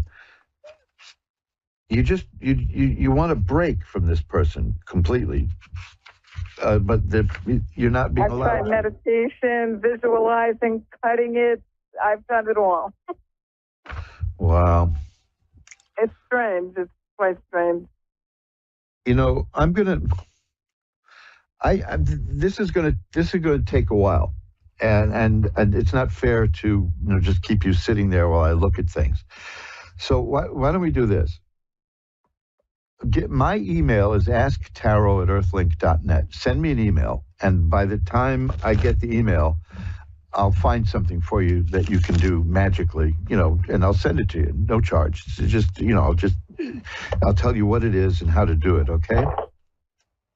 Okay. Because what you get is a clean break. Now, one of the things you might want to, have you tried a reverse candle to send back any of the energy? I'll try anything. Well, give that a shot, because those can be pretty powerful. You need like a be gone kind of thing, that's what I'm talking about. There are things that you could go into. For instance, these are going to sound weird, but people have been using these things for years and years and years. You can get, like dollar stores, which I guess now are like $2 stores, used to sell a compact that when you open it up, it had two mirrors in it. You know those? And I'm sure you could find one on eBay or something, or Amazon, something like that. Mm-hmm. You can, if you have a picture of this person, you can put that in there and close it so that the person is now bound between the two mirrors, and then stick that in the freezer. That's one traditional way of stopping somebody. There are other things you can do too, but that's one you might want to give a try to. If you don't have a picture of the person, just write the person's name and visualize the person, put it in the compact, close it, and then you can even wrap it in a plastic bag to seal it, and then just put it in the freezer. Okay. and see how that goes. But if you send me an email, and we can look at other things, okay? Because there are a lot of things you can do. Because let's face it, this has happened to people for centuries that people don't let go, and there are ways of making it so that they're going to want to let go. It's not black magic, but it's protection. So let's go into that, okay? But try that too. See if you can find a compact like that. Oh, I will.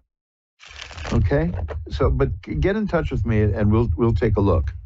Let me just see if there's one thing else here, because there may be something I can find for you to do while you do that. Let's see. Okay, here we go. Let's see if this might be good too. And remember, I'm not talking about you. I'm talking about the other person. Mm-hmm. I'm looking. We all have there's almost all of us have a magical book at home, but we don't know that that's what that is. And it's the book of Psalms in the Bible. Okay. Then this is a little bit long. This is 45 verses, which is the 105th Psalm. But it's traditionally, this will help a person get rid of the past. And if you can recite this at the end of each line, each of the 45 lines in this psalm, just say, "So be it." That will help while you're doing that with the little compact and the pictures. Aim it towards that person to see if that'll help get rid of that person, have the past let go. My syntax is garbled right now, but that might be something to do, because it's helping forgetting the guy. This person just needs to let the past go, and that may help. Yeah. Okay. He's toxic and does toxic things. Yeah. Trying to get reactions out of me, and some are extreme. And it's been many, many years. And we live in the same town. That's the problem. I think a lot of us have had people like that in our lives, and it can be really creepy and annoying. The other thing is, of course, to do legal work, to get a lawyer and see about a restraining order and all of that stuff. But if you want to, that's why I was kind of hesitant. I mean, you don't sound like you're helpless, but you sound like you're at the end of your rope there. Try the thing with the 105th Psalm. Say, "So be it," at the end of each of the 45 verses as you seal up this mirror with the person inside, and throw that sucker in the freezer and see if that'll cool the guy down. How's that? Okay. But be sure to contact me. What's your email again?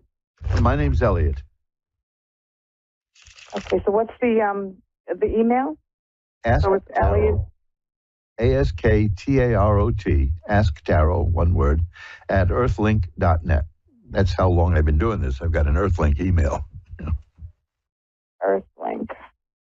And you can find me through Ask One Radio also. My site is magic-works.com. There's a contact form there. I'm the easiest guy to get hold of. Okay. You can always just do an internet search for Reverend Elliot's Magical Window, and that'll turn me up. And then you get in touch with me, and we'll see what we can do to kind of ease this up, and maybe spiritually show this person that tormenting you is not the best thing in the world to do. Oh, how's that? Mm-hmm. Okay. Okay. Thank you.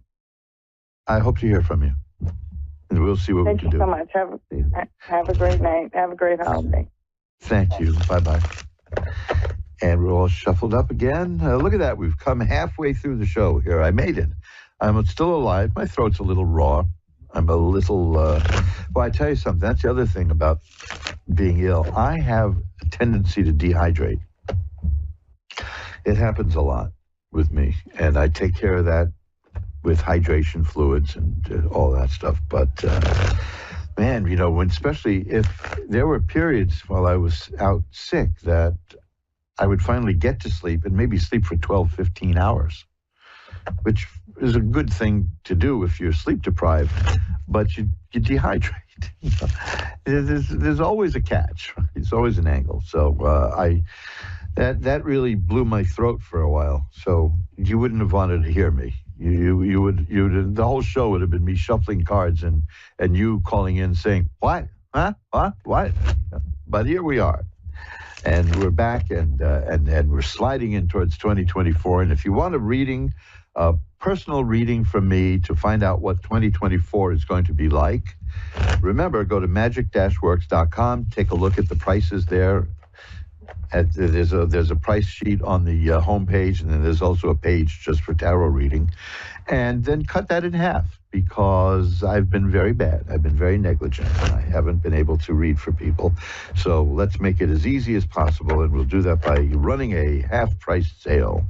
Because it's not like I have an inventory. It's not like I've got readings stacked up in the warehouse. Just as many as I can do, I'll be more than happy to do. And don't forget, the best bargain of all would be that $5 email reading. That's come on. You can barely do. The only way you can do better than that is I do offer a free mini reading to listeners. See, I haven't mentioned that in a while because I haven't done anything in a while.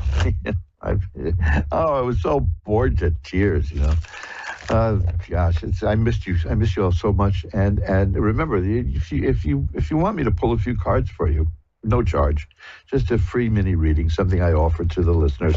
Just drop me a line and ask tarot at earthlink.net, or fill out the contact form at magic-works.com, and there's a contact form at mojoacademy.org, which is the books and videos and audios, mostly books, though.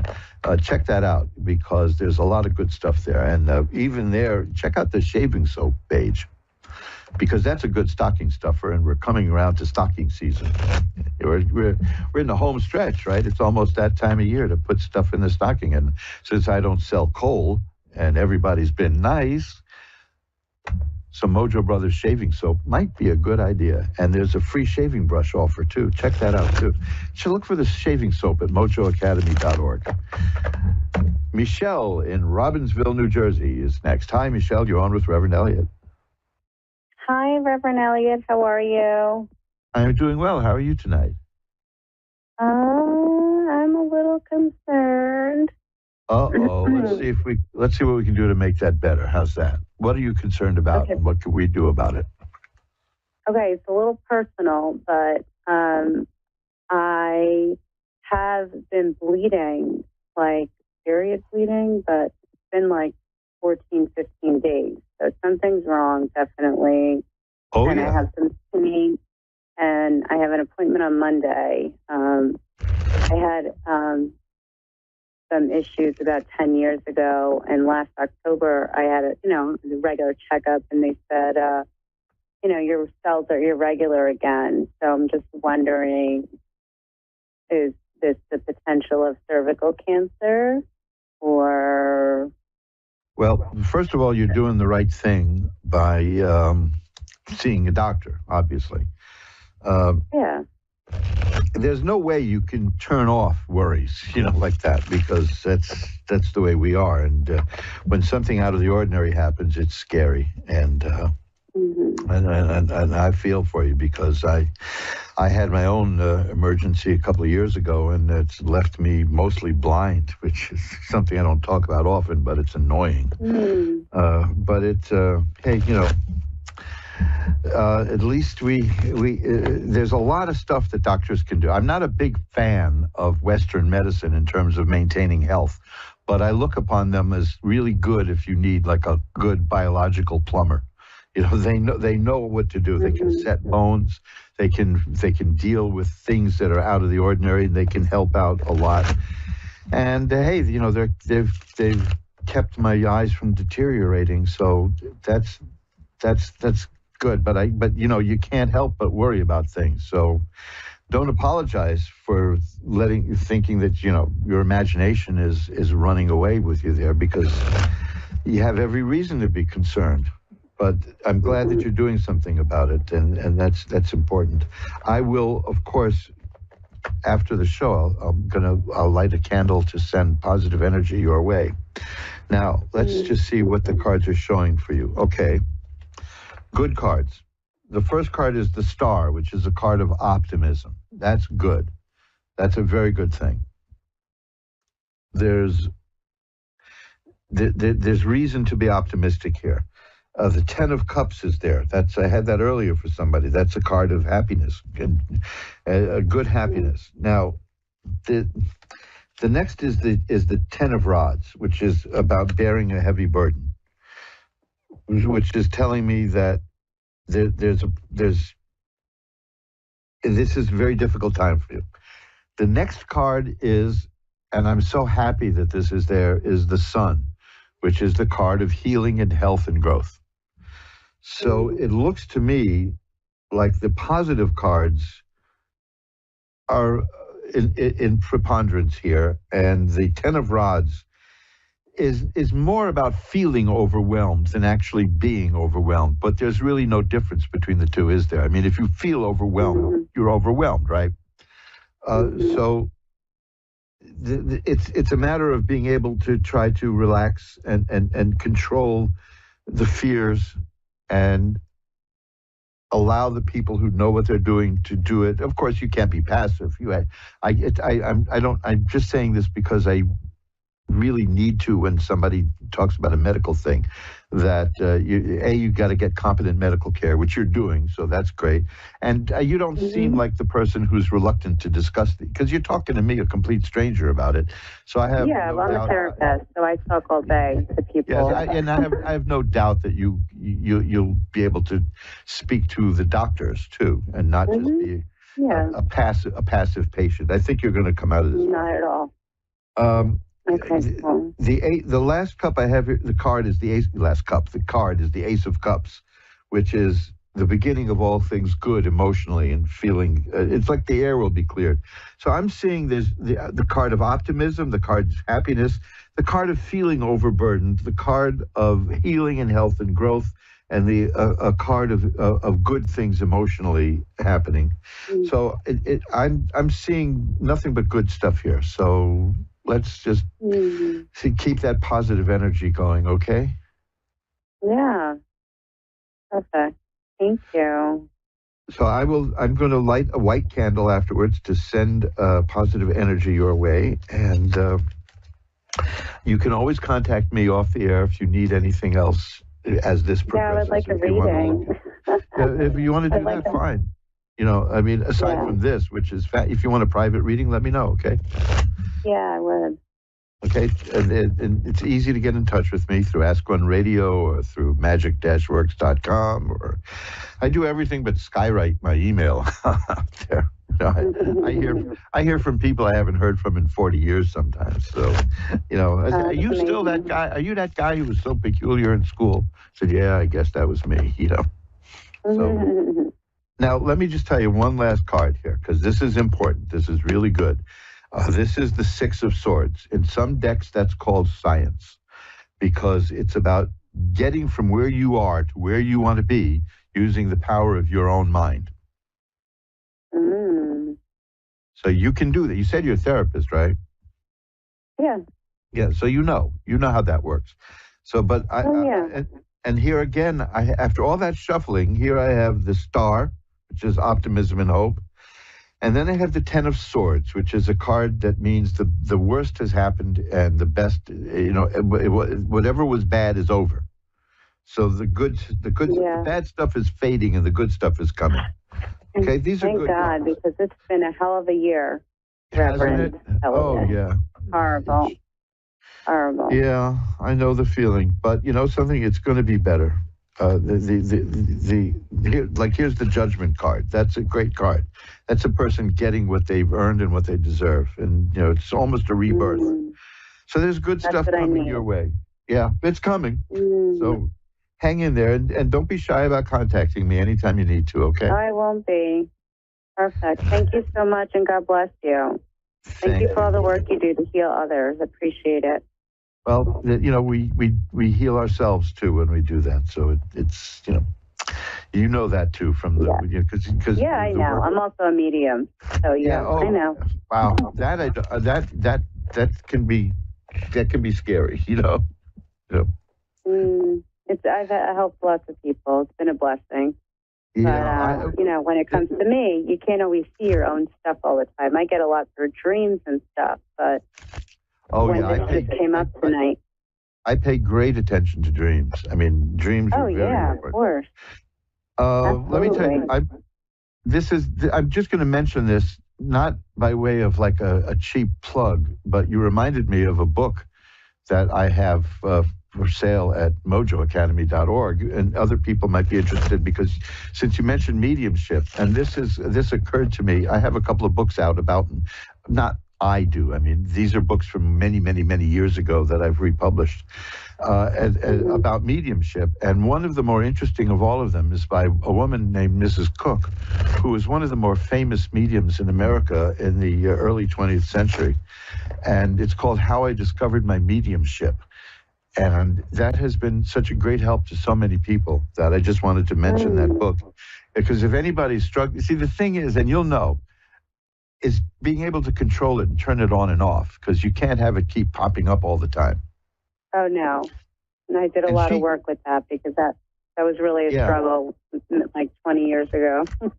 And that's what she details in the book, because as a young girl, she thought she was crazy. Me too. But you're hearing certain things. You see, this is you're picking up vibrations. We don't know if it's the literal spirit, or if it's the revenant, or if it's the echoes of something. But it's there, and some people hear it and some don't. And I can tell you. Let me tell you, this is really creepy. You got a moment? Let's go. Bring it on. There's a great dive bar here in New York called Rudy's Bar and Grill in Hell's Kitchen. It's been active since Prohibition was repealed, and it was around as a speakeasy. And it's one of the preeminent cheap dive bars in the country. And they get people from all over the world there. And there was an old guy who used to sit at the bar and get drunk all the time. He was a janitor, custodian in one of the local buildings here in Hell's Kitchen. And he would just sit there and get drunk. And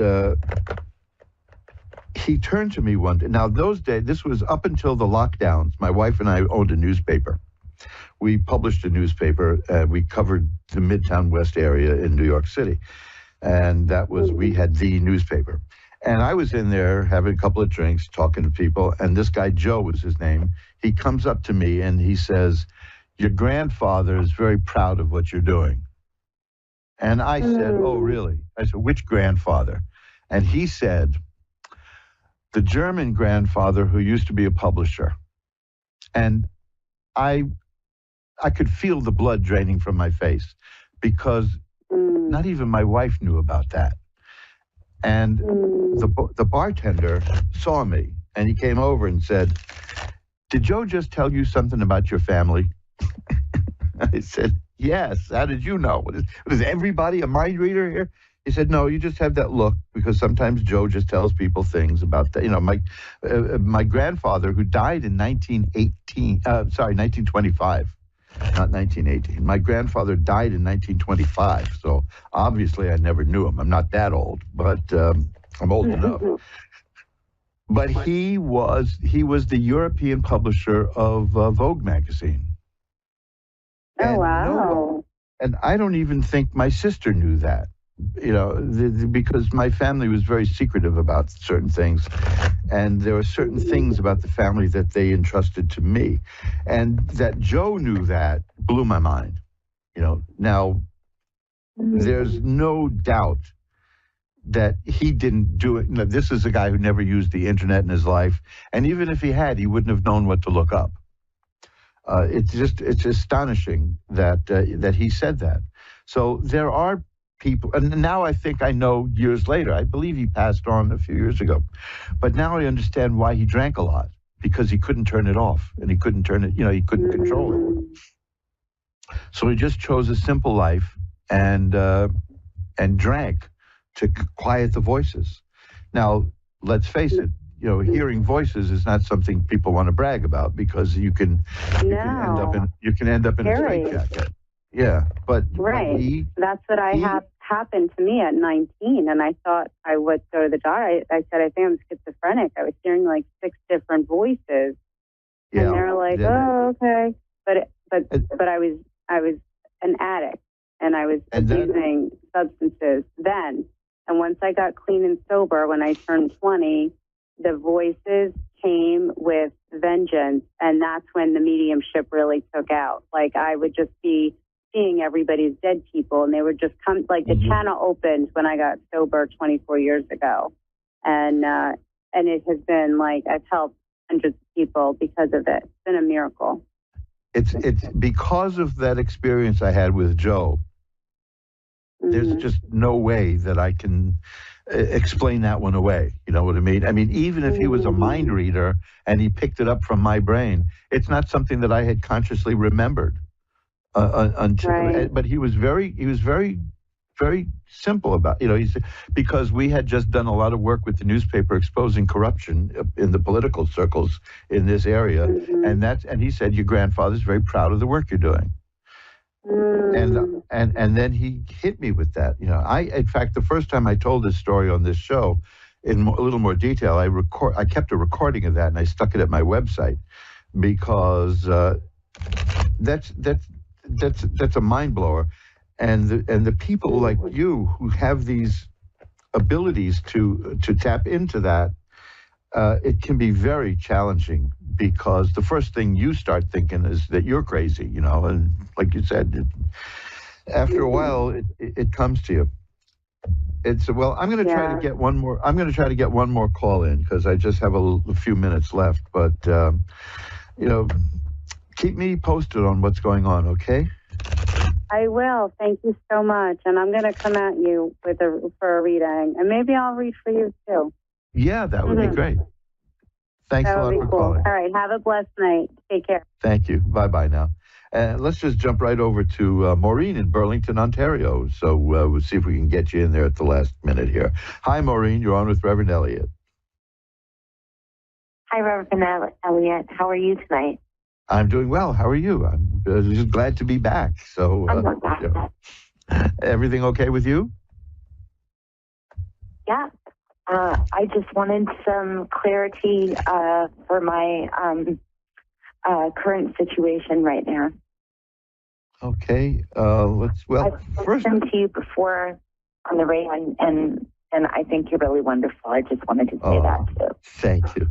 Let me tell you, the first card I have here is the magician. So this is a person who can utilize spiritual energy and use it here on Earth. So you're a very spiritual person, and you know how to do that. The next couple of cards are almost related. It's the Two of Swords, which is a situation that is kind of like not moving. It's stuck. It's like a stalemate. And then there's the Temperance card. Both cards represent a balance of some sort. That stasis. That things are right now. Things are at a balance, but things have been unbalanced for you for a while. Yes. Okay, well, that's coming back into focus. Very much so. It's going to be balanced. And there's a card here which I like a lot, which is a card about a person who is at peace with herself and can be alone without being lonely. You know, it's not a matter of being a hermit, but about not needing people, that you're becoming very self-sufficient and you're at peace is what I see. So what I'm seeing in these cards is there's something that's kind of a stuck, situation that isn't working. You don't have to discuss it if you don't want to. But the Magician card shows me that you have great power, spiritual power, and you can deal with it. And the Temperance card says that you're going to have your life come back into balance. And the Nine of Coins is about the solitary enjoyment in life. It's about being free with yourself. And okay. Again, you see, that kind of, sometimes that freaks people out because it doesn't mean you're going to be alone. It means that you're okay if you're alone. That's, you're not going to be rushing around trying to please everybody. You're going to be very calm and at ease and content with yourself. So, and here's the Emperor, which means you'll be in control. Things will be working out very well for you. Okay? Okay, good. Okay. Okay, Now, well, thank you very much. I really appreciate your time. Glad. Let me just tell you one last thing. There's one last card here. I've had this 3 times tonight now. The 4 of Swords. That indicates happiness at home and tranquility and peace. So I think what's happening is that whatever was out of whack in your life is falling into place. Okay? Okay, great. Okay, thank you so much, Reverend Elliott. Thank you. Bye-bye now. And folks, that's it. We've come to the end of another edition of Reverend Elliott Shoots His Mouth Off for an hour. Boy, I tell you, it really just, it broke my heart every time I had to send a message saying I can't do it tonight.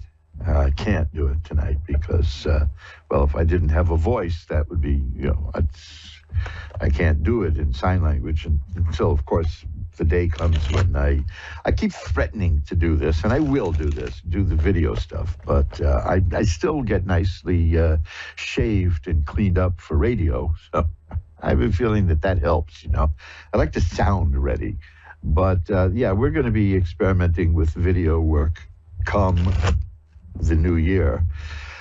Oh boy, I'm just a radio guy at heart, I'm like Lamont Cranston. I'm who is actually Kent Allard, for those of you in the know, but the shadow knows. So until we get together next week at 11 Eastern, 10 Central, 9 Mountain, and 8 Pacific, I just want to tell you thanks for listening in. Thanks for calling. I had a great time, and I'll see you next week. Bye-bye now.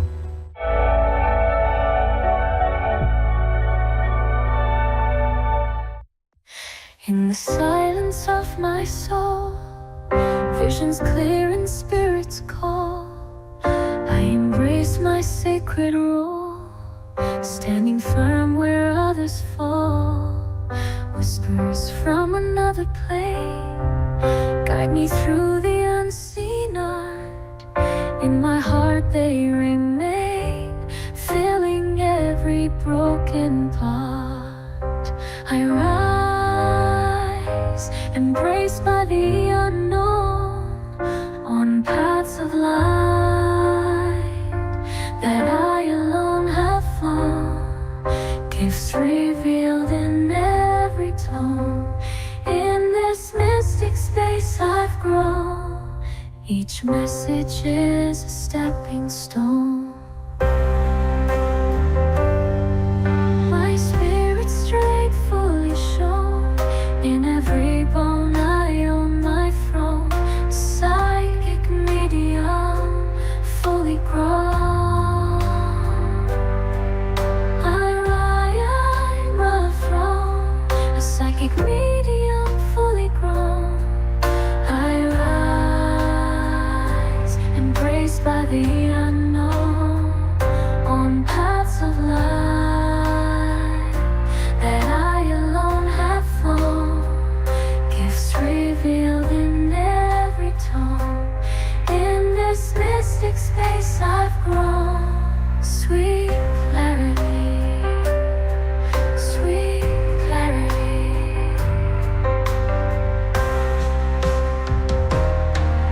With every reading, my power affirmed beyond the veil where fate is turned. I stand a guide between the lines. With every reading, my power affirmed beyond the veil where fate is turned. I stand a guide between the worlds in clarity. My wings unfurl, sweet clarity. Sweet clarity, sweet clarity, sweet clarity, sweet clarity, sweet clarity, sweet clarity, sweet clarity. Amazingly accurate, clear answers to any question. You'll love Suzanne Marie readings. Clairvoyant reader and spiritual light trance medium. Tarot is used for spirit confirmation. She's been a spiritual reader for 30 years and would love to be able to bring accurate, clear visionary readings for those who seek answers. Available online and phone. Call 320-455-2303 or email readingsbysuzanne@gmail.com. Suzanne Marie. Check her event page for specials.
psychic medium and Reiki master.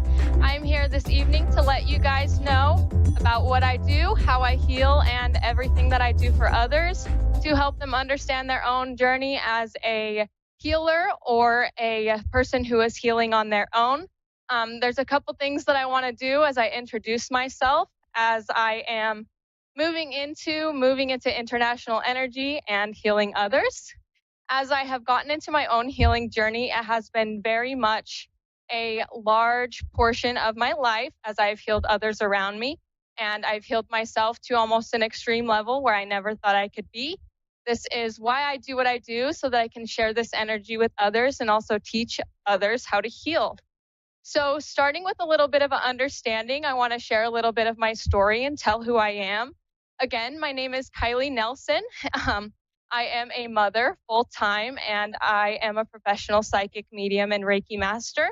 I also like to call myself an alignment guide because I align others into higher consciousness and also into their gifts if they are intuitive or a healer in any way. I also help to align others into their correct path. So I'm going to take a little bit of time to explain to you some things that have pushed me into my own journey and how I have gotten here.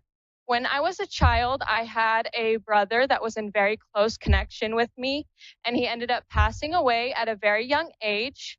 When I was connected with him, I was very present with him, even sleeping in bed with him every night because we were just that close and we were best friends. He always encouraged me to be myself and have fun. And losing him was very detrimental to my mental health as well as my family. Within years passing, we actually disconnected within my own family. And I was also disconnected from his energy. And I grew up and had a little bit of an understanding with my own traumas. And these were traumas that were given to me by others, and also traumas that I caused myself from unknowingly moving into energy that was unhealthy. And this is why I prefer to heal others and let others know what's going on in their own energy and around them so that they can move into their own positive path. Understanding that, I have come a long way and I have healed a lot of energy around me as well as a ton of clients. I've worked with hundreds of energies, and I started with intuitively reading tarot cards after working with runes myself.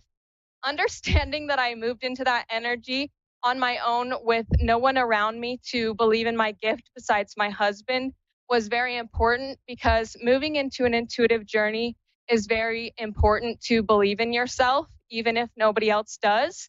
I was very lucky and fortunate to have a husband that was so supportive, even with something that seems almost insane, as calling myself a psychic is almost the craziest thing I could ever imagine for myself.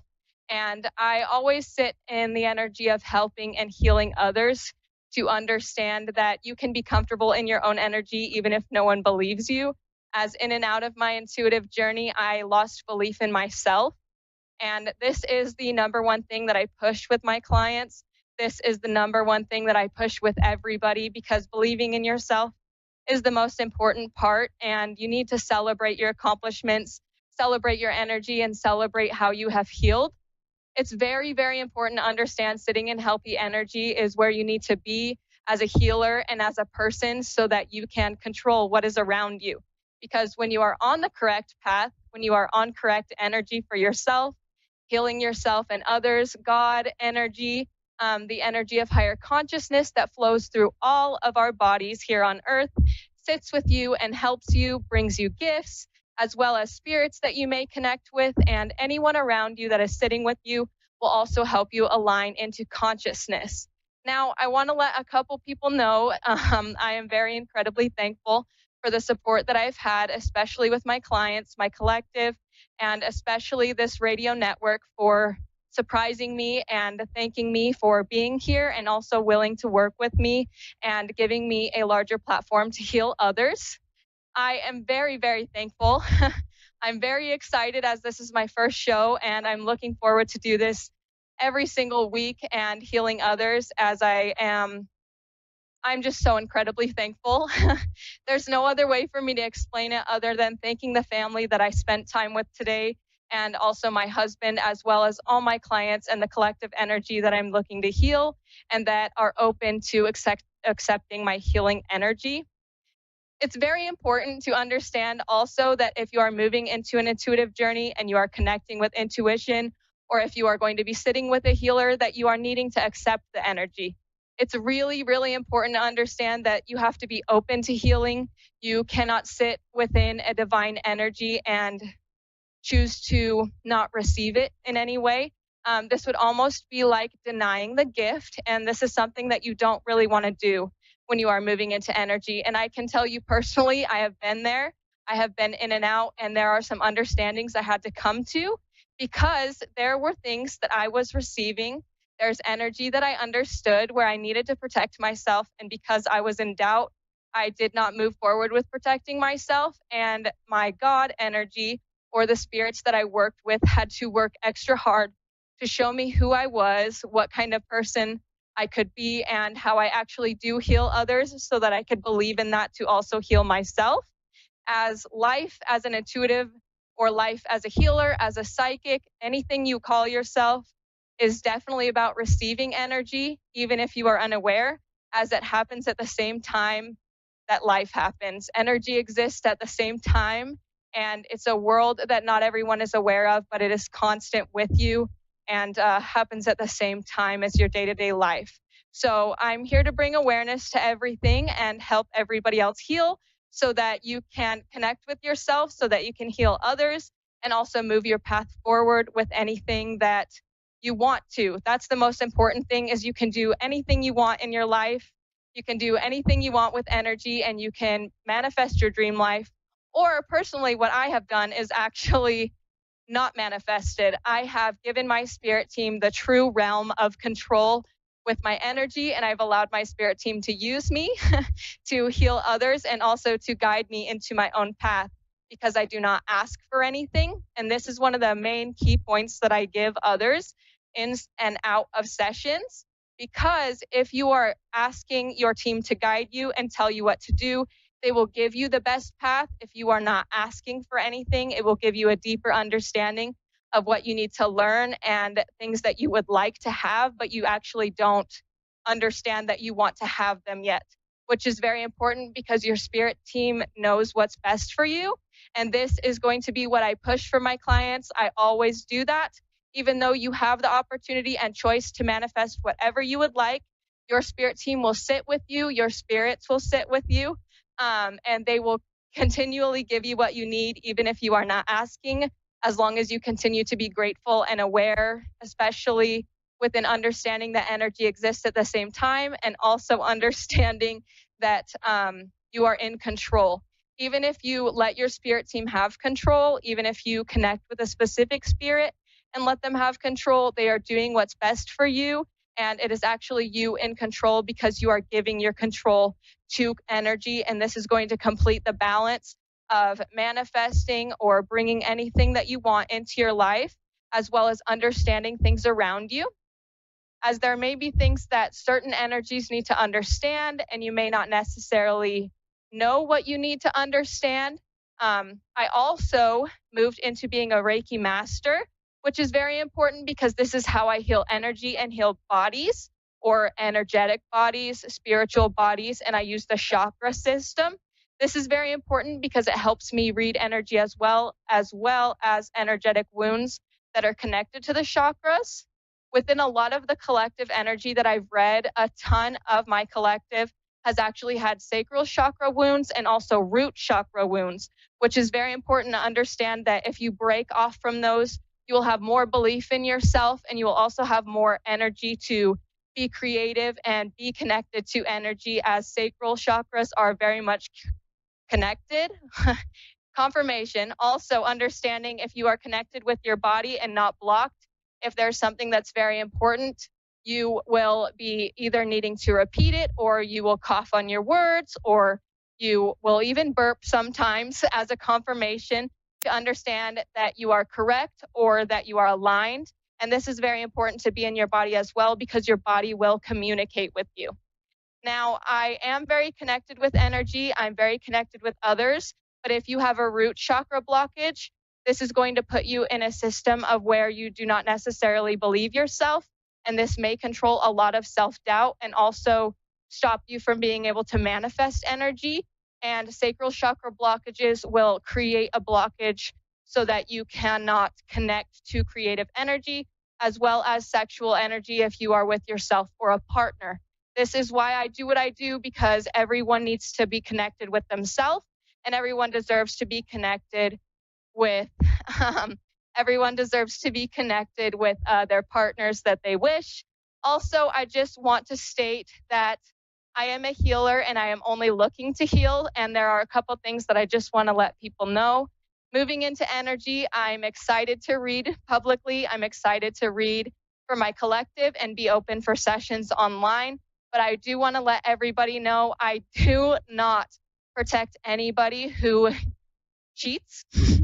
If you are a cheater and you are coming to me for a session, I will immediately close out the session and you will not receive a refund because that is not healing in any way.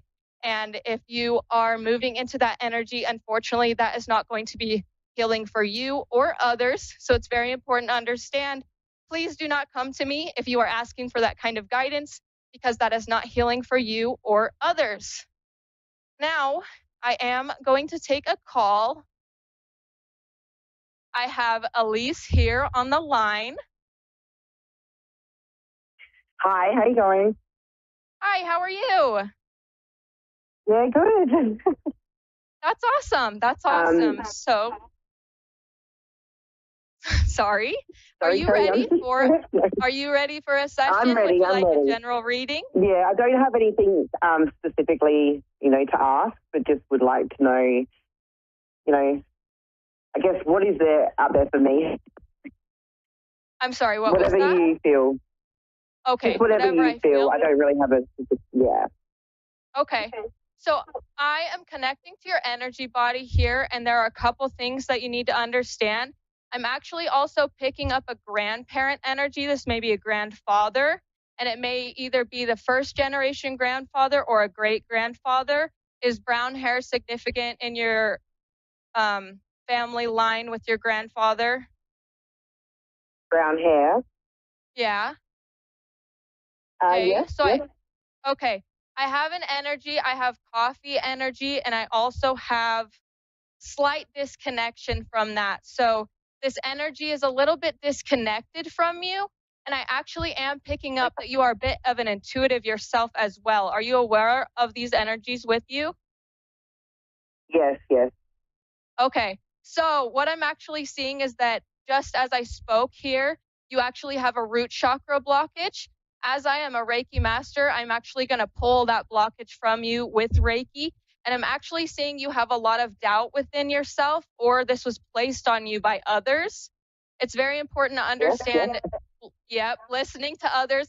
Listening to others is important when it's positive, but especially when you are moving into any kind of intuitive work and you're aware a spirit is with you, you want to make sure that you sit in positive intention for yourself and make sure that you're aware of this energy, as I feel like this grandfather has kind of been pushed away, as almost I feel maybe I'm picking up a little bit on shame. Have others made you feel shameful for this?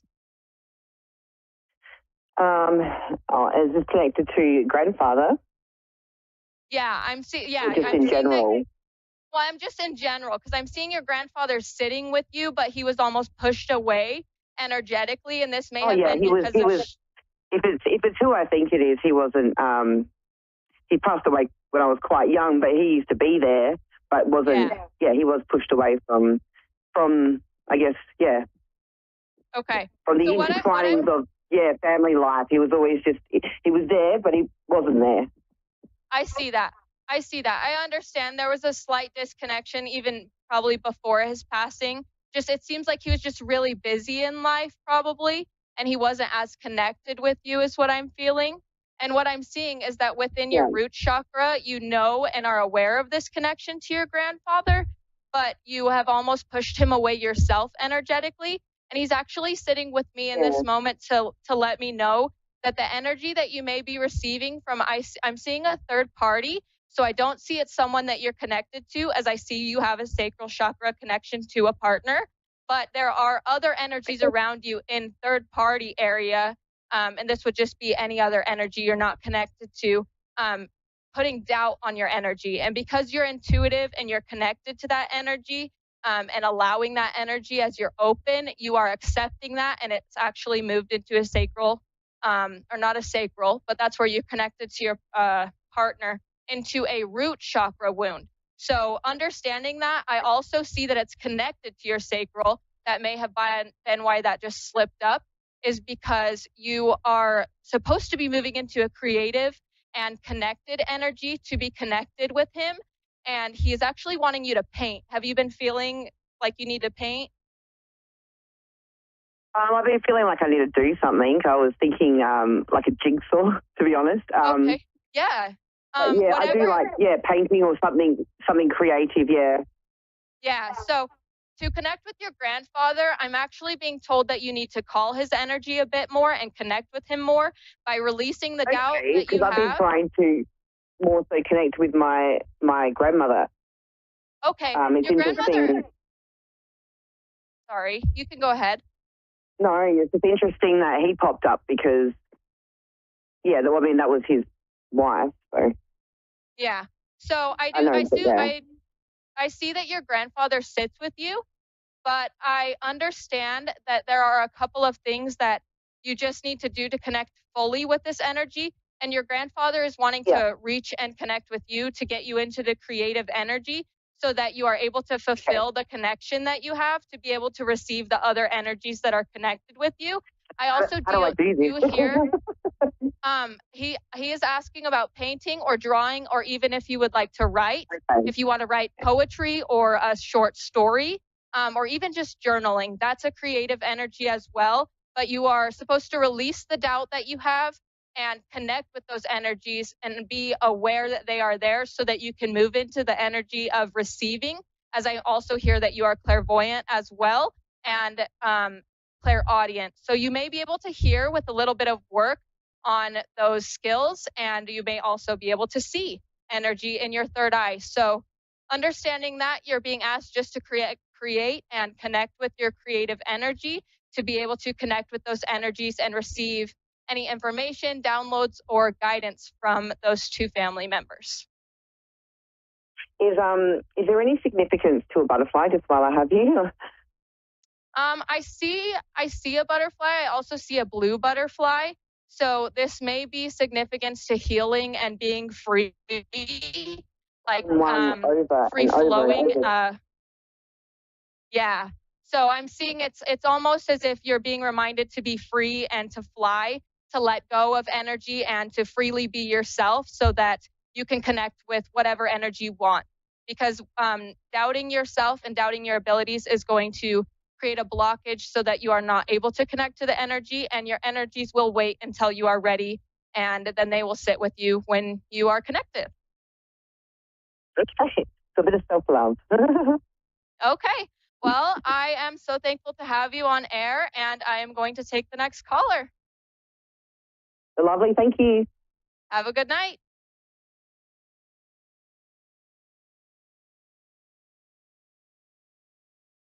All right. I have Angela on the air here. Hi, how are you? I'm wonderful. How are you? Good. I'm calling to see if you can connect with my cat that passed away. Okay. I actually love connecting with animals, as I personally also lost a pet when I was young, and he sits with me very often. So I'm picking up a white or gray energy. Is that correct with you? Yeah, she's like Okay. white in the bottom. Okay. Okay. That's awesome. So I'm seeing kind of the belly area. Was he sick, or was there energy? He's also coming to me as a masculine energy. Is that correct? No, it's a girl. Okay. So understanding that I'm reading that pet as a masculine energy, I see that this was almost a connection with you where you felt very connected and protected almost by this energy. It's very important to understand that even if there are feminine and masculine presenting in the 3D that we are in, energy will sit in masculine or feminine to let you know what they are doing for you. And I see that this energy actually was connected with you to almost pull energy from you. Is that why you felt so much release when you were connected to this animal? She was very affectionate. Yeah. And so she was very playful. I'm sorry, repeat that one more time. She was very energetic and playful and just very affectionate. Okay. So understanding that this cat was connected with you, there's a little bit of energy that you need to understand about caring for yourself a bit more, as you may feel a little bit down, this pet was actually here with you to get you to be more reactive to things a little bit, I'm seeing, and play a little bit as you may be feeling down and you are being asked to play a little bit more in your life or connect a little bit more in your life, because I see there's moments where they're laying on you, this cat, your kitty. I see and feel also whiskers. So this may have been something that's very significant to you. If I'm seeing almost rubbing on the face. So connecting with you during this time is actually when the energy was sitting with you and pulling energy from you. So understanding that you're being asked to be more playful or to release a little bit more is going to be very important because you do not have that outlet anymore. And this pet is actually wanting you to give yourself a little bit of a break, actually, because you're being way too hard on yourself. I mean, she was young. She was only 2 years old. So it was like not expected at all. Yeah. And I don't even know if it was meant to happen or not. So I actually see that you may have recently been called to get another pet, or you did connect with this pet recently on your own. Is that correct? No, I mean, I have another cat, but the other cat is very territorial, so I wouldn't be able to get another cat. It was even impossible to almost get this cat because it took me like 2 months to get, have them separate for like 2 months. It was very hard on me. But I don't want to go through that again, getting another cat. The cat I have now, she's also 2. But she wasn't like affectionate as the one that passed. Okay. So I'm actually seeing a third energy. So this may mean that you will be granted your wish to have an animal that's going to blend with the animal that you have already, as I'm actually seeing a third animal coming to you. If you do not know about... I do have another cat that passed away, but that was like 15 years ago. Okay. Actually, I'm seeing it in the future. This cat is going to be coming to you. So I'm hearing 2 to 3. So that's either 2 to 3 days or 2 to 3 weeks. I'm actually seeing a cat come to you. If you don't know about the cat distribution system, this is actually from the spirit world, and they bring animals presently to you when you need them. And I actually see this coming to you within the next 2 to 3 days or 2 to 3 weeks. It could also be 2 to 3 months, but I don't see it's that far out. And I see that this pet is actually going to be connected with the other feline that you have, but I don't see that they are super friendly. But I see that this cat is actually going to be very affectionate for you as well. And the color orange may be significant. So the cat may be orange or have a little bit of orange on them. But understanding that this animal is coming to you, it's also very important to understand to give yourself a little bit of a break, because that was really a test of how hard you were going to work to keep the peace in your home. And you worked very, very hard, but you need to give yourself a little bit of a break because there's a little bit of understanding with the fact that you needed rest, but you really wanted more affection from another animal. So understanding that you will be gifted another animal. I am hearing your spirit team will be bringing them to you, but it's very important to stay calm and also be aware that they will be there without calling and wanting and asking, just knowing that they are on their way. And again, the color orange may be significant, and I'm also picking up white. So it might be orange and white, just to let you know. Is she okay? Is she with me? Yes, that cat is okay, the cat that passed, and she is with you. Spirits always sit with you. They don't just wander off. If you have a spirit that is connected with you, they are with you. It is your choice and ability to be aware if they are there or not. And I actually do see times where you may have slipped up on your feet when you are walking or tripping. Even if you weren't aware that they were energetically there, this may have been the cat letting you know that they were there. Or if you felt like a slight brush on an ankle, this is the spirit letting you know. I actually do see both of the spirits sitting with you. Are you sitting in a chair right now? I mean, I'm sitting with my other cat. She's on the table, but the one that passed, it was just like it's only been a week. She passed last Tuesday, and I really cried. Like, I've never cried in my life before, like all week. Yeah, I understand. I understand that. They do want to let you know that the bath time that you had was significant. So if you are taking baths and they were coming in the bathroom, or if you were in the shower and getting out of the shower and they were near you during that time, they really want to make a note of that time that they had with you and to let you know that they are aware that you are missing them. And also, they want you to know that the grieving process that you have gone through, you have also been just a little bit hard on yourself. And they want you to know that it's okay to release a little bit of the pain because they are there with you. I do see them laying at your feet. Did she suffer? Was she even meant to go? Because I don't even know what was wrong with her. Like, she was at the hospital for one day, and they don't even know. So I actually see a quick passing, and I don't hear pain. But I do see that they went quick, and they didn't have a lot of issues, it doesn't seem. So it was very peaceful for them. And they want to let you know that they love you very much, and they're grateful for your time. All right. Thank you. I just hope she's fine. That really worries me the most. She is with you.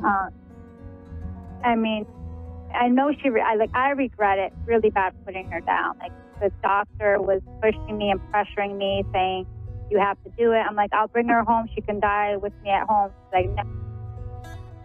I understand that. I am about to end the show, but I just want to say thank you so much, and she is with you. Please be aware that she is with you, and she is thankful for the love that you have given her. Thank you. Have a wonderful night. Thank you guys so much. Have a wonderful evening. I have appreciated the energy that I have connected with, and I hope everyone heals.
Psychic Radio, Earth's #1 psychic radio network, and watching Moonstruck TV, enlightening television. Welcome. And now, Reverend Elliot's Magical Window with Reverend Elliot. Live from magic-works.com. Connect direct. In North America, dial 888-454-2751. In London, 20-3519-2158. In Sydney, dial 02-8488-3147. Or online, contact us through our Facebook page, facebook.com/psychic radio. Or one of our websites, askoneradio.com or moonstruck.tv. This is Reverend Elliot's Magical Window on A1R, the Ask One Radio Network. Greetings, fellow seekers of truth, wisdom, light, all that jazz, man. We are live here on Reverend Elliot's Magical Window, coming to you from the city of New York. As well, we're a week away from Thanksgiving. That's just to show you that it is live, unless I recorded this a year ago. So, no. This is 2024. This is now the whole new world. The 2024 election is finally over. And what do we get now in the news? Polling results for 2028. Can these people leave us alone for a while? When did they get to be such nags? What is it with these guys that they can't, well, I do know what it is. And it's explained in the book, Unmasking Fear, which I have been talking about a lot lately. Since we've been, look at the stuff we've been hearing. This is, you'll never be able to vote again. This is Hitler. This is the worst person ever to live. These people have gotten crazy. Whatever happened to, you look back. I saw the Jimmy Carter, Ronald Reagan debate, and Ronald Reagan simply said, looked at the camera and said, "Are you better off now than you were 4 years ago? If you are, then you know who to vote for. And if you're not, may I suggest an alternative?" Now that was, that's civil. That's not none of this insanity about this guy's going to end the world. Who would they compare him to if it wasn't for Hitler? Genghis Khan? Do we have such a sophisticated school system that people know who Genghis Khan was? I think a lot of people don't know. Maybe they think it was John Wayne because of that weird movie that he made where everybody died of cancer. But that's a nice, cheerful way to start things off, getting back now. I was out last week. I should explain that because my computer was upgrading. Now, I have a 14-year-old laptop, roughly speaking. 2 years ago, it was rebuilt completely. So it's essentially a 2-year-old computer. But I still had a 14-year-old operating system. And by goodness, I was going to cling to that until I couldn't anymore. Well, it got to the point where I couldn't anymore. Things weren't working. So I was compelled to upgrade my operating system. And that didn't quite work last week, which left me in the lurch without an operating system that was functioning. So I had to do it again. Well, here we are, and it's mostly working now. I had to lift the hood to get the microphone to work here, which is a real neat trick because that wasn't working. I mean, that's really a great way to do a radio show without a microphone. Everybody have to go open their windows, and I will shout as loud as I can, and then you shout the rest of it, and then we'll just do that coast to coast. And I don't know how we're going to get to the people in Australia, but hey, that's the way to do it without a microphone, I suppose. But listen, the microphone is back.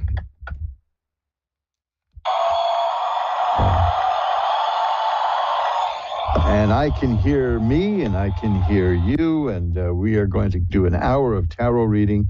And hey, I just want to, you see, Thanksgiving is coming up. And that's a week from tomorrow. That's a day that's been in the news lately because people are saying that they're shunning their families because of who they voted for. Now, come on, guys, please stop this immaturity. Who you voted for. What are they going to do? Start challenging family members to duels now? let's get a little perspective here. We're simply voting for somebody who will spend a few years temporarily as a chief executive of the country, and a few senators here and there, and things like that. So this has been going on for a few hundred years without any insanity. But the insanity, I guess that comes because there's, as I mentioned in Unmasking Fear, which is a 100-year-old book, but couldn't be more timely. I really urge you to check out Unmasking Fear at mojoacademy.org. There are people who make millions and millions of dollars to scare us. And by God, they're going to scare us. That's their deal. You can't dangle millions of dollars in front of a person and say the only condition is you've got to scare the bejabbers out of everybody who tunes into this channel, because they'll do it. Now, I won't do that. I never will do that. If you want to give me millions of dollars and hope that I do it, good luck with that, Charlie. But I'm not interested in scaring the people. I'm just not.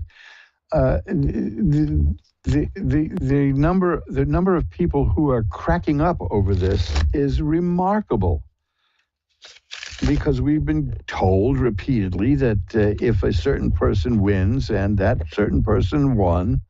Now, I'm not refusing to mention the name. I'm just trying to be as non-political as possible. I should tell you, in the interest of full disclosure, my first big writing job came to me through the Trump Organization by way of Tony Bon Jovi, the music producer.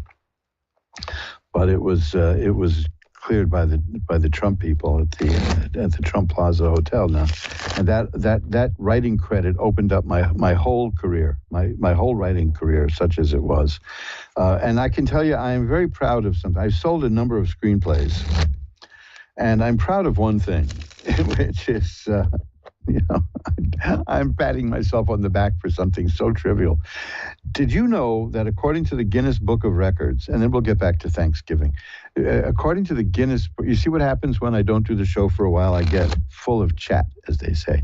That's not the past tense of anything obscene, by the way. How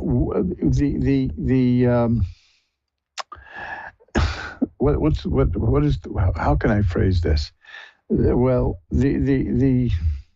I think I lost my thread here. What can I tell you? Oh gosh, I got some notifications on the new computer here, and it scared me. It really scared me. The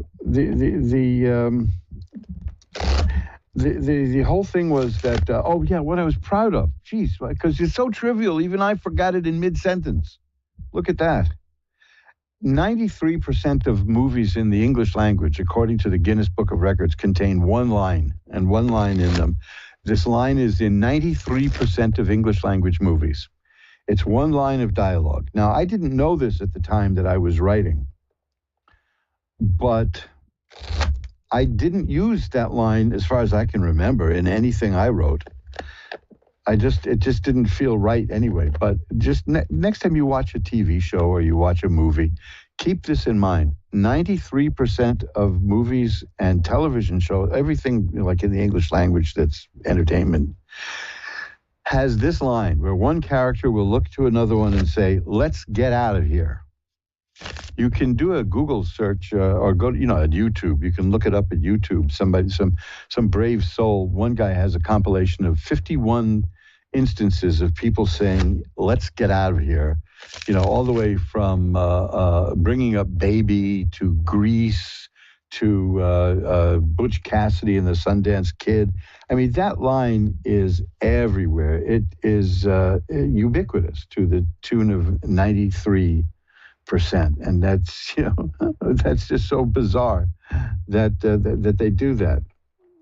But I never did use that. That was it. And of course, like I said, it was the Trump Organization that gave me my first big writing credit.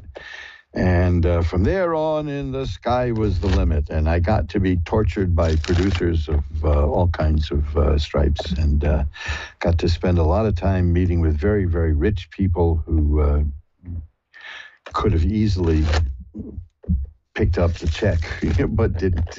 That's showbiz, right? So Thanksgiving is coming up, and I don't know the way things are going. I'm hoping that I'll be here next week. That's for sure. But I'm not. I can't. I mean, what am I, psychic? Yeah, right. Let's see. Does that get a laugh? No, that gets one of these. I just wanted to share with you because we've been through such a negative period of time for months and months and months on end, with highly trained, highly paid people going out of their way to just scare the bejabbers out of us. So, and I don't hold that against anyone who's afraid. There are people out there, if they deliberately set about trying to fool you or make you scared, and they succeed, then that's not a terrible thing. I mean, I don't like it, but that you didn't do anything wrong. You see what I mean? That these people are trained to do this. These people are trained to scare you. So when they scare you, they're working you over, So don't beat yourself up for falling for it, because that's what they do, that's what they do. The way to counteract that, now there's a very simple thing. Studies have shown, I know that's anathema, but these were older studies before science was corrupted, that if you make a list, just a simple list, get a little piece of paper and just make a list of things for which you are grateful. That's it. Just a list of things for which you feel grateful in life. It doesn't have to be a long list. It doesn't have to be in any particular order. Just make a list of the things that you feel grateful about. The studies have shown that people who do that are happier than the average person for the next 90 days. Think about that. That's all it is. It's a matter of reframing your thoughts. Just get yourself thinking about things for which you feel grateful. And you will elevate your mood. And these people who are paid to work you over and turn you into a sourpuss and make you scared to death, these people will not succeed. They just won't. Just gratitude is the thing to get you through this. And if I can share anything with you, it's about positive energy. It's all about positive energy. That's the way to go through life. You can choose to be angry all the time. You can choose to say, I am not going to be seeing my family anymore because of who they voted for. Now, I'm not saying that there's something wrong with not seeing your family if they're dangerous to you. I mean, some of us had families that were quite deadly to us, and I can understand that. I'm not a big believer in genetics as a license to abuse a person, but nothing as trivial as an election, folks. Please don't. If you're feeling that you can never again speak to somebody you loved or you were close to because of who they voted for, you've been worked over by experts. Don't let them do that to you. Please, please don't. Don't. Start out by making a list of the things for which you're grateful. I know what you're going to put on the top of the list. I'm grateful that this or that person didn't win the election. But hey, whatever blows up your skirt, right? Or blows your skirt up. Blowing up your skirt is a whole different thing, right? That's never.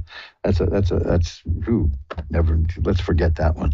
The other's like a Coney Island device, blowing your skirt up. So listen, that's my helpful hint for today. This Reverend Elliot's helpful hint, which is to make yourself happier and more pleasant than most people for a period of 90 days. Just make a simple list of the things for which you feel grateful. I'm grateful for Ask One Radio. I've been doing this for over 10 years. I am grateful to the Ask One Radio audience. I take this very seriously, and as you'll notice, I don't yell at people, I don't preach to people, I don't treat you badly. We're all in this boat called life together. I'm shuffling up the cards, by the way, is what that noise is. It's not like I've got a flock of pigeons here scared to death, although this is New York. I just want to make sure that we come out of this stuff unscathed, especially now that they're starting to have news about who's running for president in 2028. Good grief, give us a break. I know it's a cliche to say give me a break, but come on, give me a break. I think we've earned a respite here. We don't need to live in a world of non-stop political fear-mongering. And, you know, all these people, they don't care about it. I worked among politicians for years. I truly did. I was in the news business. I was in the public relations business. I worked on a couple of campaigns as a professional. Let me tell you, these people are not who they pretend to be, but you knew that, didn't you? Maybe now and then there's a genuine one, but I only came across one, maybe two, in all the years I was working in the political arena. It was not for me. It was just not for me. There were too many people there who took pleasure in hurting people. Can you believe that? Taking pleasure in hurting people. So listen, I'm not saying go see the people you hate. I'm saying, why do you hate them? Just make sure that you hate them for your own personal reasons. You don't hate them because of stuff that some highly paid professional planted in your head. You know, I mean, how can you vote for Hitler? That kind of stuff, right? Please. Don't even think about that. It's not worth it. There's so much hatred, anger, and division in the world. I can't believe that there are people who are paid to just do it as a job, and they don't care. It's a joke to them. It is literally a joke to them. I went to a gathering one time of people from a particular news network, which shall remain nameless, and they were laughing that people believed the things that they said. They were laughing. Now, you know, just the thing like that is important to know. These people are not your friends. These people who are they're just being paid a lot of money to scare you. So, you know, take it with a grain of salt, folks. If you suddenly find yourself hating something or scared of something that you didn't hate or be scared of a few months ago, you received the Madison Avenue mugging. That's how I phrase it. So don't let them do that to you, please. And look, my email is asktarot, ASKTAROT, asktarot@earthlink.net. And if you feel the pressures of this stuff, just send me a note and we'll chat about it. You know, I don't charge for chatting with people. You know what I mean? I don't need to do that. I mean, I'm pretty well set financially. So I don't need to squeeze every last penny that I can out of the esoteric business. There is such a thing. Maybe I'll discuss it one time called the esoteric economy. You know, the occult economy, where certain things do have to be paid for, but you don't pay an arm and a leg. You can read more about this in my. The spiritual economy, I think, is what they call it, actually. You can read more about this in my book, Reverend Elliot Explains It All. Very modest title, isn't it? You can get that. There's two books I would recommend extremely highly, just philosophically speaking, which you can find at mojoacademy.org. It is Reverend Elliot Explains It All and Unmasking Fear. Man, that book will liberate you. That book really will liberate you. Now, aside from the fact that it was written in 1919, I wrote 2 introductions to that book to bring it up into the modern world and show how it's relevant today. But it is an eye opener. It changed my life. So that's it for now. I just wanted to get into that because we just can't, the election is over. I wasn't able to speak to you last week because of technical problems, but I would have gone into this then. because the election being over, it now is just going to start the next one and try to scare us even more. I don't know where they can go after they resurrected the bones of Hitler. I don't know where you go after that, but they'll find a way. Believe me, they will. They're very resourceful in their fear mongering. And this is neither a left nor right issue. This is just the way politics works. They sell things because these are advertising people. Nixon brought Madison Avenue advertising people into his campaign and his administration. That's what started the ball rolling here. These are people who know how to manipulate. These are people who know how to sell. These are people who know how to scare you. I mean, if you look at almost every television commercial, it's about fear. Fear of missing out, fear of smelling bad, fear of being thought of as ugly, fear of having bags under your eye. It just goes on and on and on. So unmasking fear, this guy wrote this before television. He wrote it before radio, but you'll see how it applies. So enough of that now. Let's get into the readings, okay? I'm going to shuffle them one more time. Then we're going to ring a bell to declare a sacred space. And now we're going to pull back the curtain on the magical window for Sandy in San Diego, California. Hi, Sandy. You're on with Reverend Elliot. Hi, Reverend Elliot. It's actually Sherry. Sari? Sherry, yes. Oh, Sherry. Okay, so sorry. It says Sandy here. Oops. I was just thinking no that. problem. That is my wife's name is Sandra, and she despises being called Sandy. So I was a little surprised to see that. And by the way, I just want to mention, just in passing, she's in the hospital right now. So if people can send positive energy to Mrs. Reverend Elliot, who is Sandra, I would appreciate it. So what can I do for you now that I've mangled your name? I would love to get some kind of a general reading, if possible. I have had so many things happening in my life this year. I don't know how to pick just one. Okay, well, I'd love to see if something sort of pops up. I've got 4 cards here that I'll start with. 2 of them are cups, which are good. That tells me that this is about your emotions. This has really affected you emotionally, correct? Yes, very much. Okay, because those are cards that concern, usually they're like thought of as romance, but it's really the whole panoply of an emotional life. The next card is the 5 of Rods. That is a card of struggle. I mean, it shows people beating each other with sticks. A lot of struggle.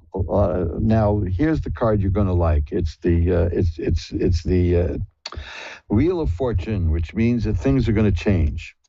The next card is the Tower struck by lightning, which says that there's change coming and it's going to come fast. And now the nature of that change is, are you involved in any kind of legal disputes or no? Okay, because overall we were. That's part of what happened. This all started with some investments that went south. Well, see, because this is a card. The card I got here is justice. That tells me that you were denied justice, but you're going to get the justice that is coming to you. That's part of the change. The judgment card here is the same. It's the same kind of thing. The justice and judgment are excellent cards. That's like a rebirth.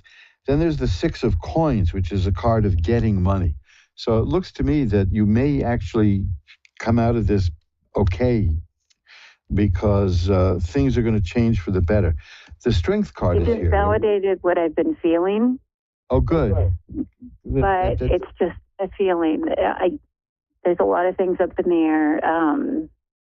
We're all going in different directions, and we've all started new things. And we're finally getting to a place where it's peaceful here. It was devastating. Yeah, well, the potential of... We lost the fortune. The potential of getting some of that back is there.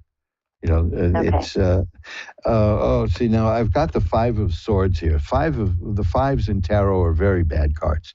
Now, that's not you. This is not bad in terms of you. This is about somebody behind the scenes making trouble. There was somebody who did something bad that caused all this, correct? Yeah, that's that person. I think so. Well, yeah, absolutely. Well, the next card is the Ten of Swords, and that shows a person lying face down in the mud with 10 swords in her back. But that doesn't mean you're dead, and a lot of people misinterpret that card. That card means life has thrown its worst at you, and you're still here.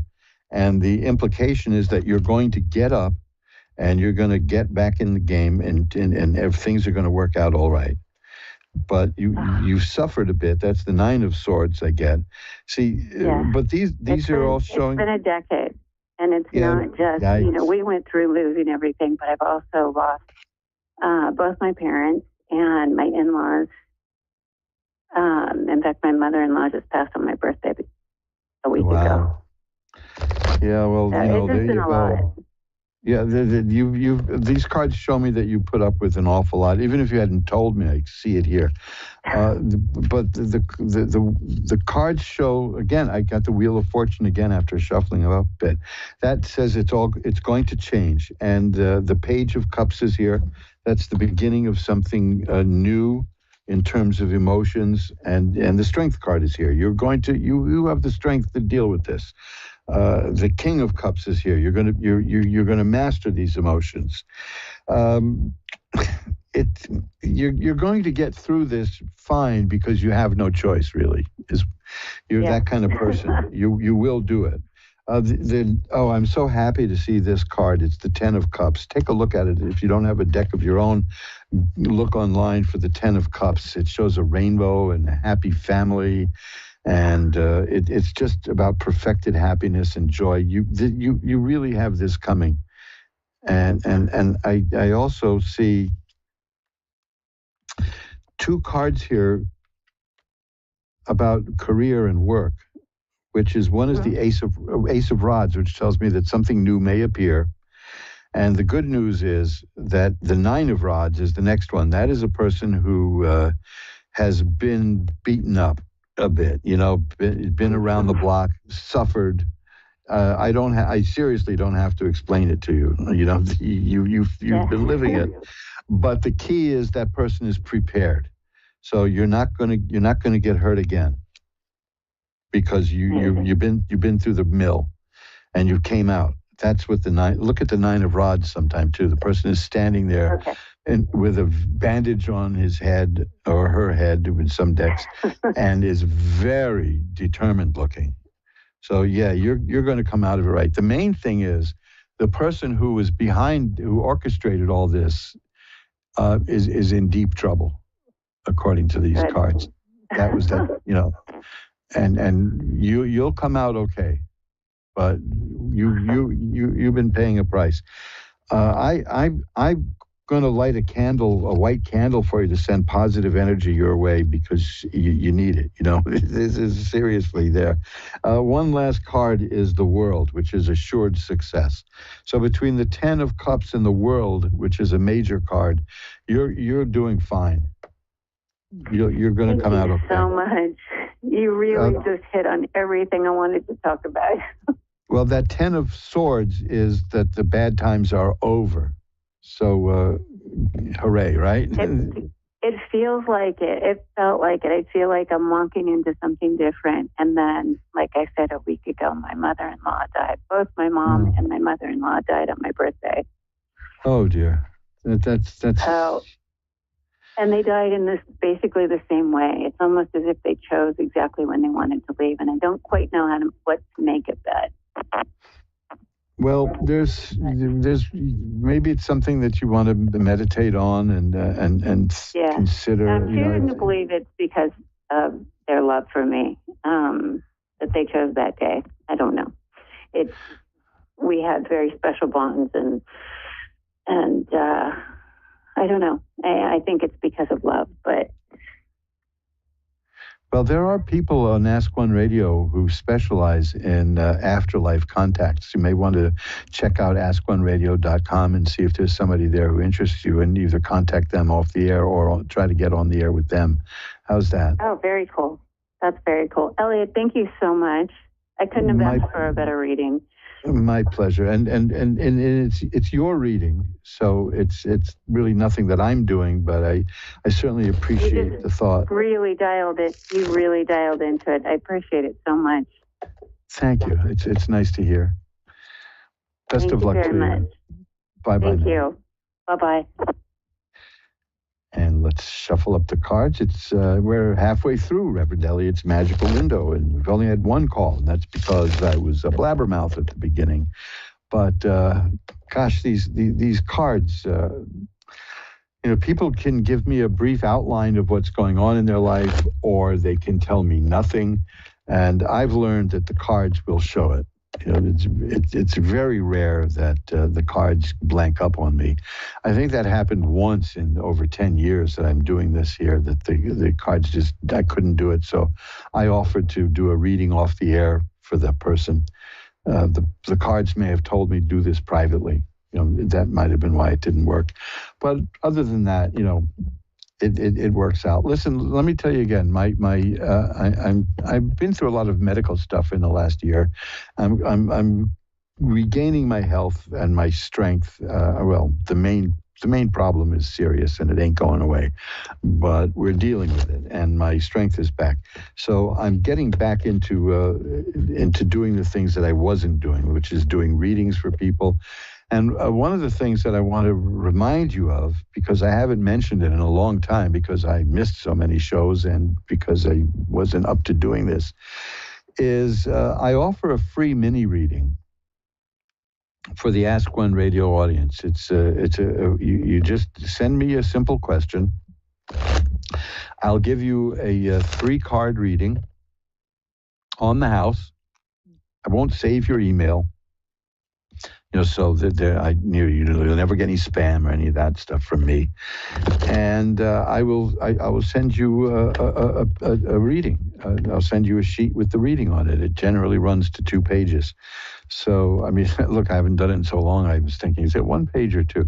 But it's generally, it can be 1 page, but sometimes it runs to 2. That is one of the things that I offer free to the Ask One radio audience. The other thing you can also see at my website, which is a free birth chart. You can get a complete one for a fee, but why when you can get a free one? It's a couple of pages and it goes very deeply. And go take a look at my website. magic-works.com, magick-works.com, and look at celebrity charts, celebrity astrology, the celebrity birth charts. There's a link for that at the top of the page. You'll find it. It's something like that. It's celebrity something or other. And if you want to suggest somebody whose chart you'd like me to put up there, I'll be happy to do that. You can read charts for a bunch of famous people in the entertainment business and politics and history, all kinds of stuff there. And most of all, you can click the link to get one for yourself, and the cost is nothing. I just enjoy doing it, and I'm back now. I've got some strength. I can actually walk more than half a block without collapsing. They're really doing miracles on me and keeping me alive, but more than that, keeping me robust and healthy. So I look forward to doing this again. I have really, really missed my interaction with the audience. So let's get it on, all right? Contact me through magic-works.com and take a look at the website. Okay, we're all shuffled up, and Helen in Buffalo is next. Hi, Helen, you're on with Reverend Elliott. Hello, how are you? I'm doing well. How are you tonight? Oh, hanging in there. Well, yeah, I'm a downstater. How's Buffalo these days? Oh, it's windy and raining, and it's going to be snowing. Oh, geez. We're getting that rain here, too. It's coming Oh, you got rain there, too? Yeah, it just started about a half hour ago, which is... it's been raining since about 5, 6 o'clock. I've got medical appointments this week. Fee. Yeah. Oh. Well, my attempt at remaining a hermit has failed miserably, so I'll be getting out in the world. So, Helen, what can I look at? I'm a hermit. I stay in the house. I just go out for appointments and procedures too. Yeah. But we're two of a kind. What can I look at for you, Helen? What do you want to see? You could just feel whatever you feel to tell me, whatever you see in a reading. Okay, let's give it a shot. Well, this is very interesting because you can't get more diametrically opposed than this. I got two cards here. I've got the first is the Three of Swords, which is about sadness in life. Oh, and yeah, the other I'm is, sad. but the other is the Ten of Cups, which is about great joy and happiness. So I see that you run the gamut of emotions, correct? You feel everything deeply, right? Oh yeah, I'm an empath. Yes.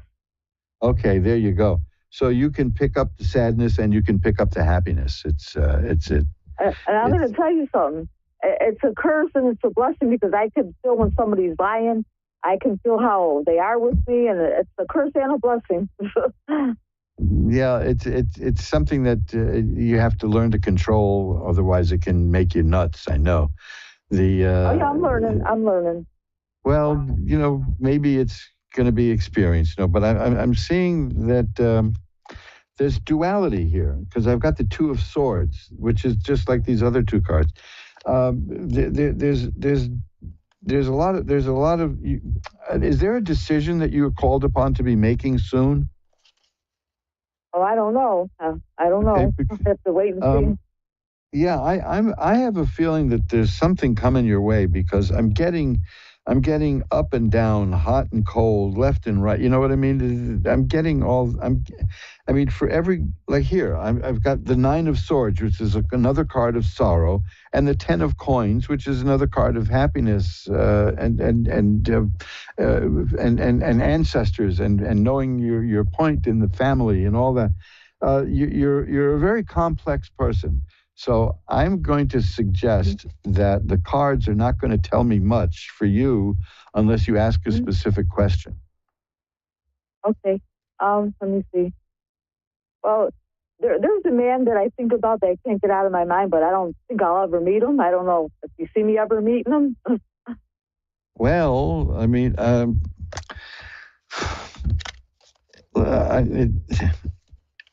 anything is possible, but what I got here is the High Priestess. Now that's fascinating. Now here's the Lover's card, which is also there. Now that relates to having to answer a question. That means making a choice. It's not exactly about romance and all that. There's other cards for that.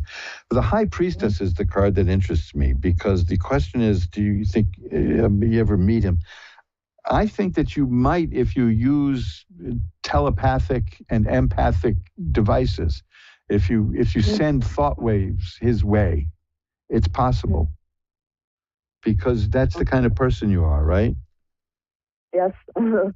Have you ever done anything like remote viewing or mental telepathy? No, I've never done none of that. You know what I wish?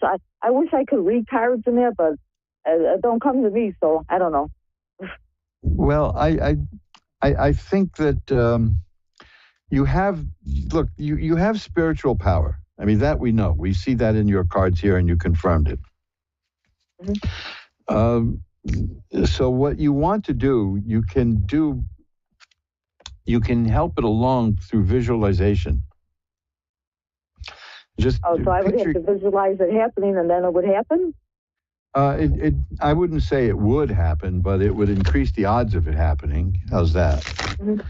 Okay. Give it a shot, and see what happens. I mean, I'm not talking about turning into a stalker, just a psychic stalker.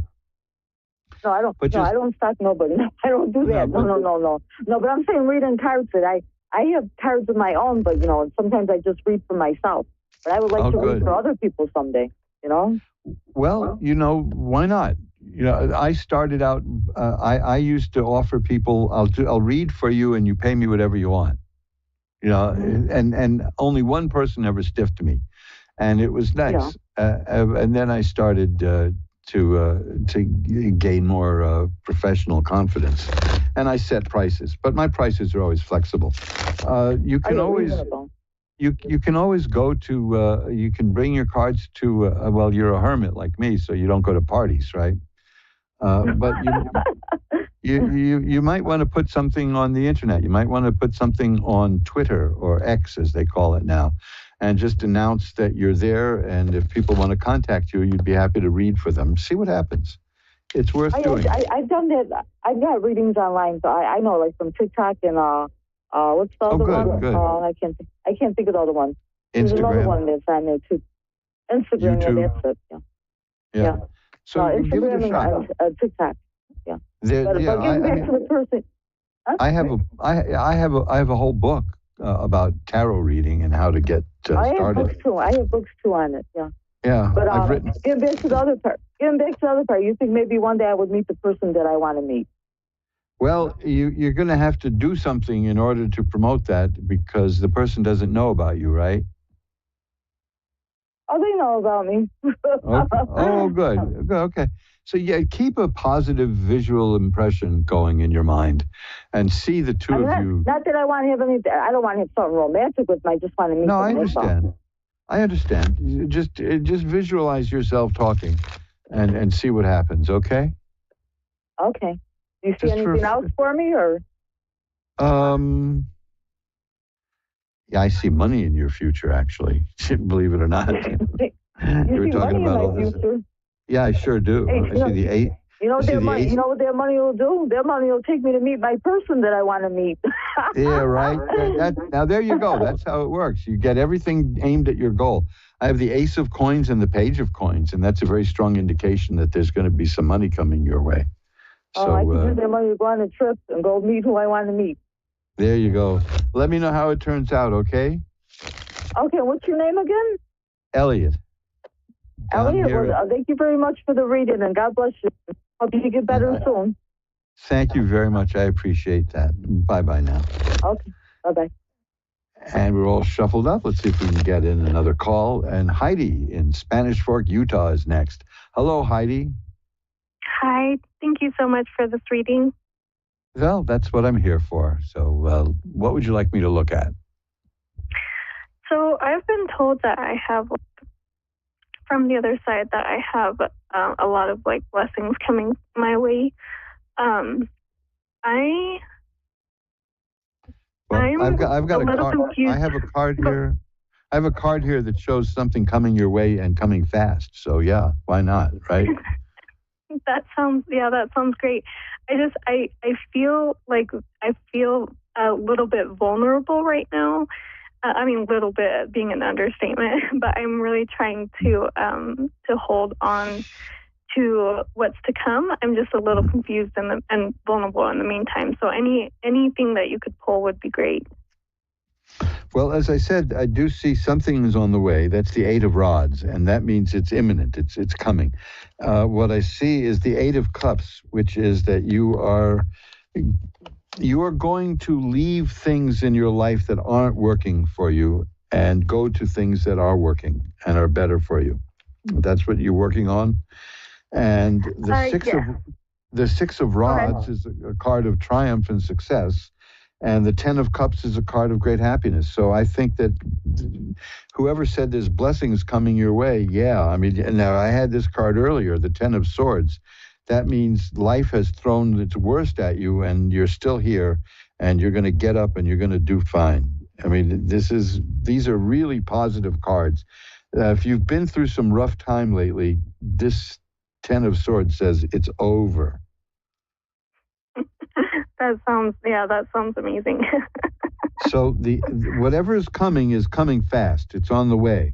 And it'll lead you to the path to get to where you want to go, which is the Eight of Cups, which is turning your back on things in life that are not working for you and going towards what will work for you. And then the Six of Rods again says that you will be extremely successful. That is not just success, that's triumph. And the 10 of Cups is ideal happiness. It's great happiness, and you'll do very well. That sounds really wonderful. I have another question. Is there anything that that I should be doing now in the meantime, other than everything that I've already been doing? Well, I'm not big on should be's, but I mean, I think you can trust yourself to know what you need to do.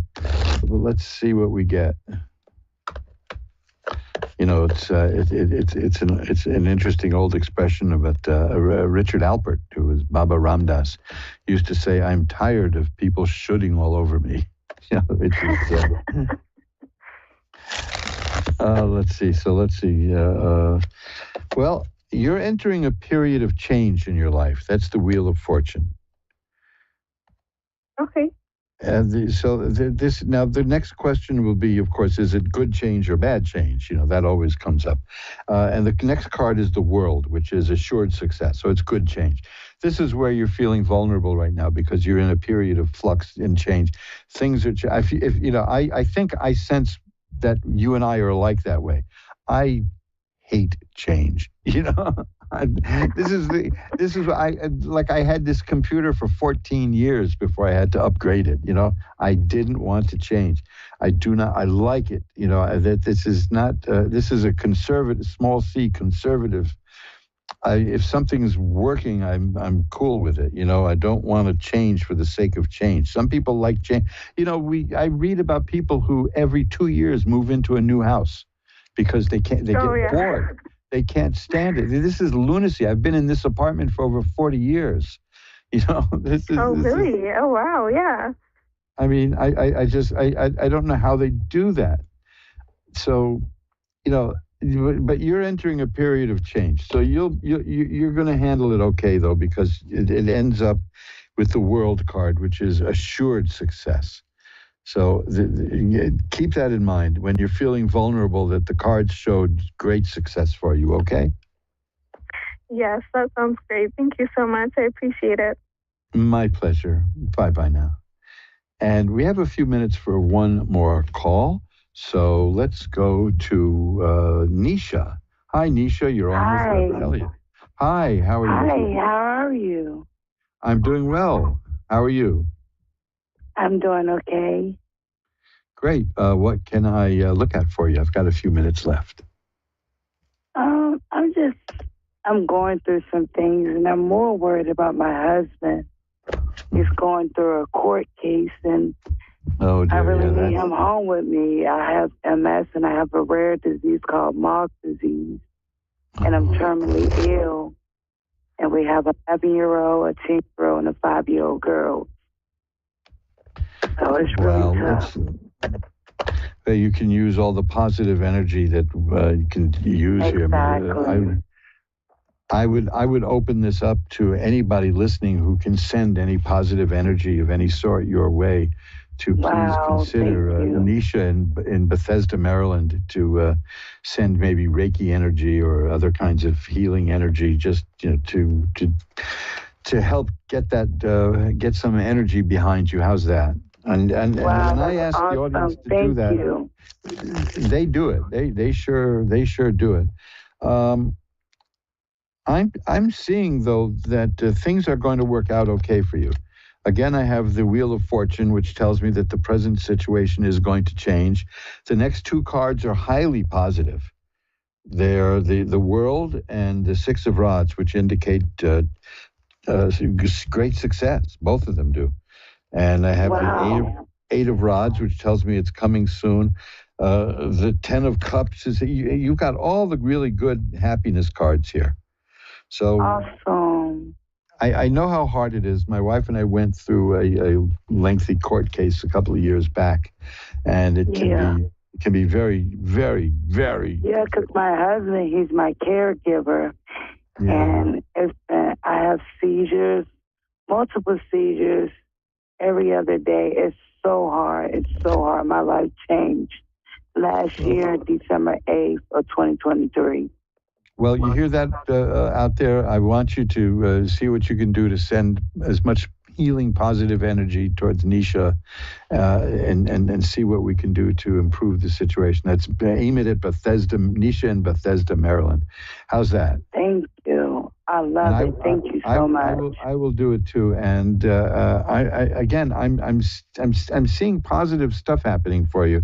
I mean, I know that I know that you're up against a wall here, and you know, I mean, I understand that. I have a pretty serious illness myself, which I'm dealing with. That you know, there's things that can be done, but you know, they take time and effort. They do. Exactly. Let's also work on the astral plane here and send some really good positive energy your way. And thank you. See where that gets you, okay? All right. Thank you so much. I really appreciate that. Now, by the way, before I let you go, I got one more card for you, which is the Magician, which shows that it shows a person who takes spiritual power from above and brings it down to earth. So that's we're getting a lot of people to send you that spiritual power. Okay? Thank you. So yes, thank you so much. That card is a very good indication, and I wish you all the best. Thank you so much. My pleasure. Bye-bye now. Bye-bye. And gosh, there it is, another episode of, what is it, 386 now that of Reverend Elliot's Magical Window. How many have we done? I mean, let's see, what do we got here? Yeah, there's 390. Today was show 390. Yes, let's see. Hey, audience, give yourself a round of applause for putting up with me for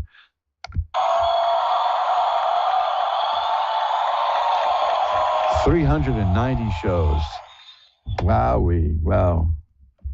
That is spectacular.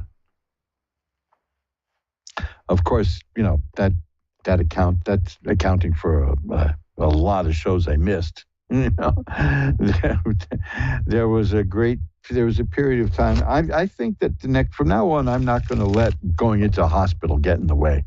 If I'm in a hospital on Wednesday, I'm going to take a device with me and get online and do the show from the hospital.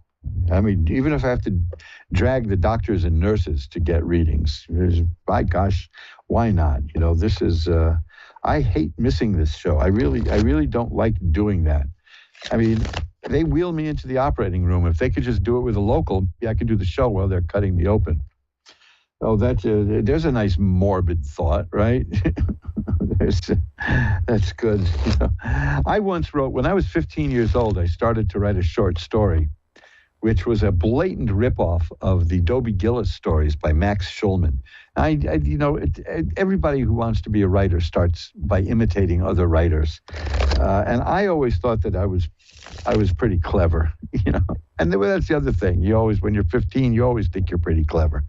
But I do remember the opening line of the story, although I don't remember much else about it. I may even have it stashed away here someplace. I'm a pack rat. And I this when I'm in the hospital, so it'll never leave me. The opening line of the story was the main character saying, "As they wheeled me into the operating room, it suddenly occurred to me that feigning illness was not the way to win her heart." Now, there's got to be something you can write with that, you know, but that if you ever read the Dobie Gillis stories, I know a lot of us know the Dobie Gillis TV series, if you're over 95 like me.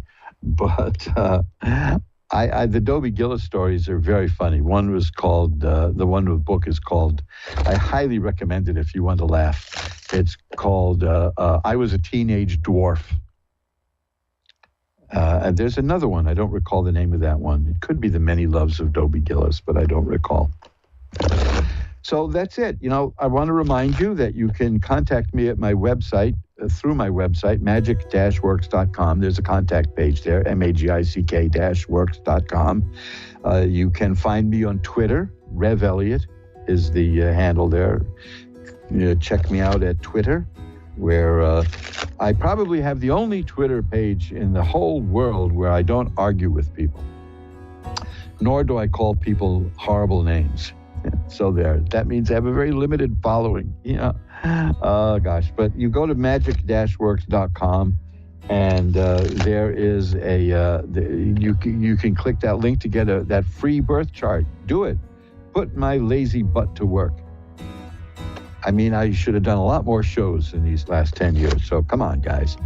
Get me out of this rut. And remember my offer of a free mini reading to all Ask One Radio listeners. That still goes. That definitely goes. And I love doing that. And I'll be very happy to shoot that off to you. Just send me a question and I'll send you what the cards say.